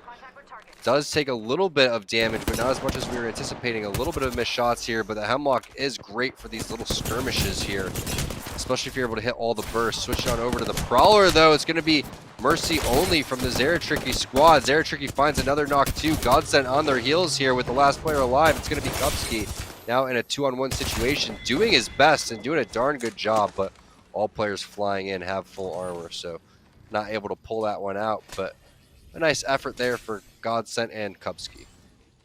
Yeah, they got caught out on the rotation. You saw the defensive bubble coming out and instantly the push coming out from Team Zeratricky. As we are now swapping on over to Did We Make It, who ended up losing one. We saw that. It looked like, you know, there could have been a big punish, but Pride was able to, Protectful? Oh my, I'm already forgetting. But now we're talking about Krabby Patty here, who have the southern side of the zone. They're trying to take control over the fences now. As Loosen Flower will go ahead and toss in that thermite. It's a little short, as this team already ahead of him by a good distance here. BFF are the team that are just getting out of dodge here. The port being used by Farmer Lucas, and they make it into Harvester here, just trying to run away from that squad. And I can totally understand right now BFF not having the greatest day so far. Yeah, but they're sitting pretty with 108 points, 4th place in the overall standing, so their consistency before this has paid off, and that's why it's important to show up every week and try to do your best. Even some of the best teams don't have the greatest of days. In the ALGS, we saw numerous top teams like Liquid, for example, not make it in. Former champions going in the EU era, Cooler didn't make it in with Nasky, Strafe, and Dell. That obviously had the change with Yuki for Strafe. So Apex can be unforgiving. Sometimes the zones don't go your way. Sometimes you may not be shooting or communicating the best. But BFF not giving up and trying to stay in this top 4, hoping that these other teams don't catch up. Fortunately for them, Free Smoke and Minions, SOB, well, at least Minions and SOB have dropped 165. Free Smoke still alive. So BFF should be okay as long as they just continue to play discipline. Yeah, we're down to 14 squads here. As I would like a check on aim assist is not OP to see exactly where E-Boy, if he's still alive. I wasn't keeping a close eye on the kill feed. But take a look at this lurk coming out from Krabby Patty formula right now as they're crab walking their way on up. Aim assist is not OP. E-Boy Ronnie was able to get Bambino back into this. He's not just a rat, he is a rat who returns favors, if that's a thing. Ronnie getting his boy back up. And Bambino, welcome back into the game. Nice thermite there, but even nicer R301 shots from your boy Scissors there from Krabby Patty. Fun team to watch, very aggressive team. I'd like to see if they're going to continue to push inside a Harvester, and they are taking over this middle ground so they can just trap this team inside of the building. Maybe going for a capture. We've been looking at these captures fairly often. Instead, just going to put the 4 outside the door. Talking about how aggressive they are. This is what we're talking about. You have to watch out for the third party and end this one fast. Moosin loses all of his armor, so they're going to back off. But I like the aggressive play. Again, we talked about this. This is how you get better. By adding pressure, seeing what your team's made of, and focusing on infiltrating buildings on teams that are set up. Yeah, they're making them slowly give up more and more ground. But oh no, Bambino's been spotted out. He's gone down. Right now it's Loose Moose trying to get aggressive, but it's all down to 6 here. As back on over at Harvester, Krabby Patty are continuing to leapfrog up and trying to get on top of this team. As it looks like right now, Krabby Patty slowing it down as they need to reset. Euban had to fully heal up, and it looks like 6 will get finished off on board with Flying Drone, which I think Tech has just been playing this one out by himself. He's on the Change on the his team name rampart. to Hungry for Wendy's, huh? This is on one of our sponsors, Tech. Why don't you go grab some Cheez-Its instead, and we'll call it a day. Tech also tweeted out mid-tournament that he's now looking for a team, so I think he's playing some Rampart just for funsies, and I think his teammates may have left him. Yeah, that's really unfortunate. And he's trying his best. He's got some moves. He's going to go ahead and throw down some shields. You know, it looks like we're playing some Fortnite here. Just put up some walls. Just build. As we go on over to Sola Fide, who are the ultimate winners in this fight, and that's pretty massive. SZN going down. So, again, a lot of fighting going on. We're going into round 4 very shortly. We've got 12 squads left with 29 players here. And you're seeing the pings coming out from them. As E-Boy Ronnie, he's getting closer and closer to 10. But he's been scanned out, and oh boy. We'll see if the team hunts him down or if he's able to just hold this corner for now. These next 2 minutes are going to be one more placement spot. He needs one more placement spot, Jamerson, to get the 2 points that he needs to take over 6th place. Meanwhile, Free Smoke's still in this one, so I want to keep an eye on them as we go through the rest of our progressions here. You can see Mercy gets one knock and finish. It's going to be Wizzy getting dropped. Level 4 helmet being pinged over here is there's completely looted on the Zeratricky side. So often you see them holding these high ground positions and doing so well. Everybody also taking their spots and helping one another too. It's not easy to go and hold these open areas and not be inside of a building, but they do it so well. Meanwhile, Lion finding a couple of kills too. We got to keep eyes on Free Smoke, so if we can go to them whenever we can, that's a big storyline because they're sitting in 8th place right now. Yeah, so Aim Assist, I believe, now have pulled ahead of Frog, and so that should be at 97 points at the very least. We'll see how much further, that E-Boy Ronnie can, well, drag them across the finish line at this point. It's been a long marathon for him, especially for E-Boy Ronnie. On board with Zeratricky, though, as they were trying to push in, and they're not able to clear that drone. They take a lot of damage, especially Mercy only, but he does have the bubble down. But the Caustic Gas is doing a lot of work on him. Mercy only is going to get pushed now as Mr. Hakulo tries to hold it down for him. The retreat is there, but now Mercy only will fall. Mr. Hakulo might be the next one to go as he pops that Q and tries to get out of dodge, but they're gonna have to leave Mercy only as they don't have a port, and Hakulo goes down. And Zeratricky, they had a good fight until that EMP happened. It's all up to Zeratricky for his team, but he's getting peppered away from every single angle, Tom. Tough spot there for Team Zeratricky. I'm not sure if he's going to be able to grab these banners. If he does, one respawn left inside of the zone. Gonna have to probably rat this one out and hit a medkit here very soon, but does lay down some shots from the players behind the rock, maybe to try to get some space for himself as he makes his way over towards these banners. It would be an absolutely insane play if he decides to go for this one. Meanwhile, on board with Sola Fide, sitting in 3rd place right now, looking good too. They have this train track area, decent armors, multiple players trapped over here. Watson Gen down. That would have been a fantastic thermite grenade there by Muffins, but instead, great defensive play coming out by the other team behind this area. Whoever wins this spot is going to have a good advantage for pushing down over towards the train tracks area, and they're going to have a lot of lines of sight for whatever's in front of them. Zeratricky does get that banner. Gets some loot on the way too, so very important for him to make sure that he gets cells. But here's the push. It's going to be Clarify going in on a Protectful. Yeah, they got the knock onto him, and so they instantly try to punish, but they've got to be careful as Clarify has to reset. He's going to go ahead and pop that bat, but Pride wants to keep pushing. He gets cracked for it, and he will fall, but it's a 2v1. Oh, no. Another team might be getting involved in this right now as Muffins is having trouble finishing him off, but there it is. They are able to clean up that fight. The armor swap comes out. Now they need to reset. They need to get the heals off. As you can see, Muffins, he takes the high ground for himself, looks around and makes sure it's safe for him to do so. Pride will get rezzed by Clarify. Zeratricky still in this as he scans it on out. It's a 3v1 right ahead of him, and it looks like he's going to get finished off, but he's not going to go down without a fight. 165 loses nades and Zeratricky backs away off of this. He tries to bat, but he's getting peppered down. No armor swaps for him, and Zeratricky will go down. It's E-Boy Ronnie to pick that one up. He's still alive. He's still doing it, Tom. Huge plays by Ronnie. I mean, they could have got eliminated. Now they get an extra placing in over towards the top 5. They get a kill point on top of that. Free Smoke's the team that they're duking it out with, and Free Smoke has fantastic positions. So however many points Ronnie gets, Free Smoke has to make up, and Free Smoke's in one of the best positions to win this game, and Ronnie getting taken out in 5th place. They're going to see that, and who else besides 165, who's been there the entire time? But here it is. It's up to Free Smoke going up against Krabby Patty. If Free Smoke wins this game, it's going to really throw a wrench in the standings. We'll see what happens. Big fight on top of this top bridge, and it opens up with 165 with the triple take.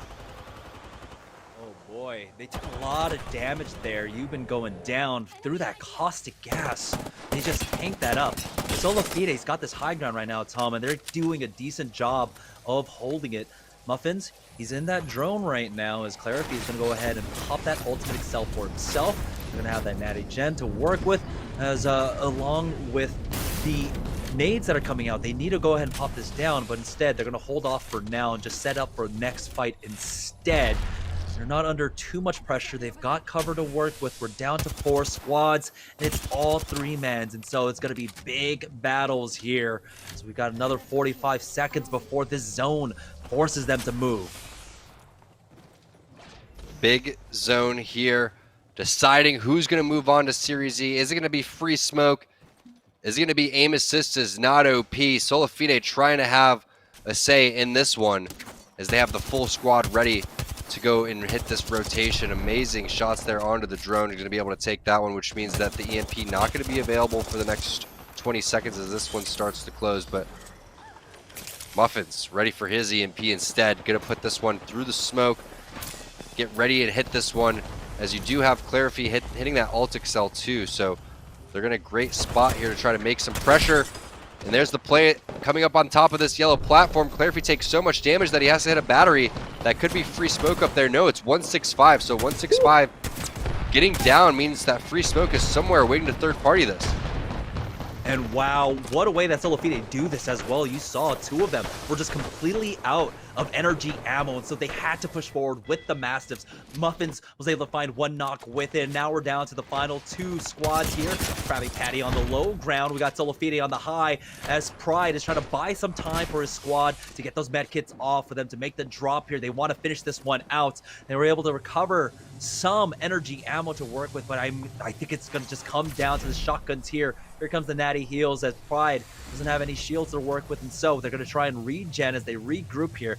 Next minute and 30 seconds to work with. You see the zone pulling away from them as well, as we get Pride twice on the screen.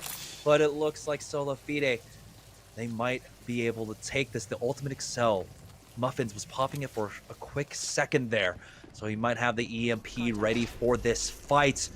Now, the scan comes out. The EMP is getting prepped and primed for McCarthy. It comes down to this final team fight here in game number 5, the week 4 of qualifiers for Series E. Can Solafide close it out with a win? Again, they started it all off in week number 2. Krabby Patty, though, really trying to come up with a huge upset. They've been doing it in a big way, taking team fight after team fight. Things really slowing down, as you can see the thermite in the hands of Pride. They don't have a Watson on the other side, so they can't block this. Let's see if he gets a big connect right now. 30 seconds, Tom. Yeah, if this gen goes away, then Euban's going to be able to Kobe a thermite. Meanwhile, you have Solafide with a thermite in hand as well, but that gets eaten by his own gen. Here comes the EMP coming in. That means they're going to drop at the same time. A Q coming out from Pride means he's going to have to just gather information from the rest of the guys. Muffins gets the first knock. Clarify gets the second. There it is. Solafide coming in with the W. Big game from them. That's going to lock in their spot for Series E. The big question is it going to be Free Smoke or aim assist not OP coming in and taking over that final spot? Yeah, so we've got a lot of math ahead of us. Remember, 6 partner spots are on the line right now. The winner of course, today's matches will be securing that, but then the top 5 in overall placement points across 4 weeks will also secure their spots. And what are they playing for? Well, we got $500 for every single player on a partnered team, along with playing in our 12-week Series E League, which will feature other teams like TSM, Liquid, all of them. And so they're going to be able to level up while having the financial backing. Let's go ahead and take a look at the match history for game number 5. And Sola Fide, they came out swinging. They got 10 kill points along with taking first. But Krabby Patty, ooh, 19 KP along with the +9. They get 20 math. 28 points. I don't know. 28 points overall. That's a lot of points. I was doing the math on Free Smoke. Free Smoke is going to fall just short of being able to make it in. They're not going to be able to surpass Frog as we go and look at these kills, rounding out the rest of them. So many of them just grabbed up by Krabby Patty, really playing spoiler for a lot of these teams coming up and trying to make their way into Series E. You like that, mate? Falling into 16th place, which may mean Solafide could win today. We'll see who ends up taking the overall standings, but this was such a big fight to start. It was SOB over here getting 3rd, 4th, 5th party coming in, and Minions duking it out. Two teams that were contenders that end up trying to get KP early, and it goes and backfires. It was just a long series of events. And I mean, I think one of the first things that was super important was the pull of the initial ring. They were under no real pressure to early rotate because the ring did pull down to the south. And so we saw a lot of teams rotating through the south there. And it was just who's the king of the hill? Who's going to win out on top here? Dirty Dan did a great job here. And this is a team that are starting to turn heads, but unfortunately, just not enough time for them to really do it across our 4 weeks. Solo Fide, though, it looks like they have secured their spots, but we're still waiting on the ultimate admins. This is a squad that's just on paper so good. You have a lot of experience coming across all 3 teams, but also kind of the macro mind that comes out from a player like Muffins, right? Was on that long history roster of Fnatic who did kind of master the macro game of Apex Legends really early on. Yeah, no doubt about it. And the way that they were able to execute is just a testament to what they've done in the previous weeks, right? How many times have we seen Solafide around game 3, 4, and 5 really start to put it together and come into full form? It's so important to end strong. The way that they were able to do just means that their communication, teamwork, all on point and really starting to come together later on means they keep their confidence in one another the entire time. Yeah, so it's been a big week so far for a lot of the McCarthys. Right now, though, let's go ahead and take a look at the overall stats. I love that we've been able to do this, really pull out a lot of the information. Team Zara Tricky, still the overall leaders, by the way, 177 points across 20 games for them across 4 weeks, and it's all displayed right there. Look at the kills: 39 for Mr. Hakulo, Zara Tricky with 38, and Mercy only sandbagging at 29 kills. But their damage is absolutely absurd too. 827 averaged for Mr. Hakulo and 953 for Zara Tricky. So this has been one of the most consistent teams across the board, but it's more, the difficulty for them is just how do you close out a game? They need to close out games, Tom. Yeah, you got to also give credit to Pickett, Rakanishu, and Pride, other players that have busted into that 30 kill area, which is not easy to do over a 4-week span. Also, not up towards the 30 kill area, but still number 1 in our hearts. Erat Ronnie really coming through clutch for his team, doing it as he should, coming into 5th place while picking up a kill too on the way as we take a look at our final scores. Yeah, so let's see. It will be Sola Fide. They've qualified twice, by the way, now, first week and in the 4th week. And so congratulations to them. They will take that win, and they do earn that spot. And most importantly, I believe they were not in our top 6, and so nothing moves there, really. And so they earn that spot. They take that win. And so it's going to be our top 5. It's going to let's go ahead and take a look at our overall cumulative leaderboard when we can. But yeah, there it is. Team Zara Tricky. Team, you like that, mate. BFF. Aim assist is not OP. And did we make it? Well, you guys made it. Hey, there you go. Team name really coming through at this point there. I'm not sure if you had a different team name, you probably wouldn't have made it, but feel bad for Frog for Free Smoke. They were so close. 3 points for Frog. Free Smoke was 1 minute away from winning that last game. If they would have got 3 placement points on the kill on a wipe of the squad down below, plus if they would have got that 1 extra placement, that would have gave them enough points. Losing that team fight means they don't make it into Series Z, and that's how intense these games get. Congratulations to Team Zeratricky. You like that, mate? BFF, aim assist, not OP, and did we make it? But if you made it to the finals, or if you made it at all during the qualifiers, congratulations to you too. Yeah, so what exactly does it mean to be a partner team? Well, you see those 9 brands up top. We'll be working with our teams to go ahead and place them in the proper brand. We've got a questionnaire out for them to answer, and they're going to be on one of those partner teams. That means during the regular season of Series E, which will take place, I think, starting next week, we got 12 weeks of play. We've got a lot of signed pro teams that will also be competing, but during that time, all 9 of our teams, all 27 of our players will be earning $500 a month. Also, having the opportunity to regularly play against the best teams in Apex Legends to level up alongside with them as we go through Series E, as we go through the ALGS Autumn Circuit. This is a very important moment for a lot of these players, for all of these teams. Yeah, special thanks to EA, special thanks to Respawn, special thanks to all the players that competed, special thanks to the production crew over at Esports Arena. Jamerson, you've done a fantastic job, but also hats off to all of these teams that made it. I can't wait to see which teams they get partnered with.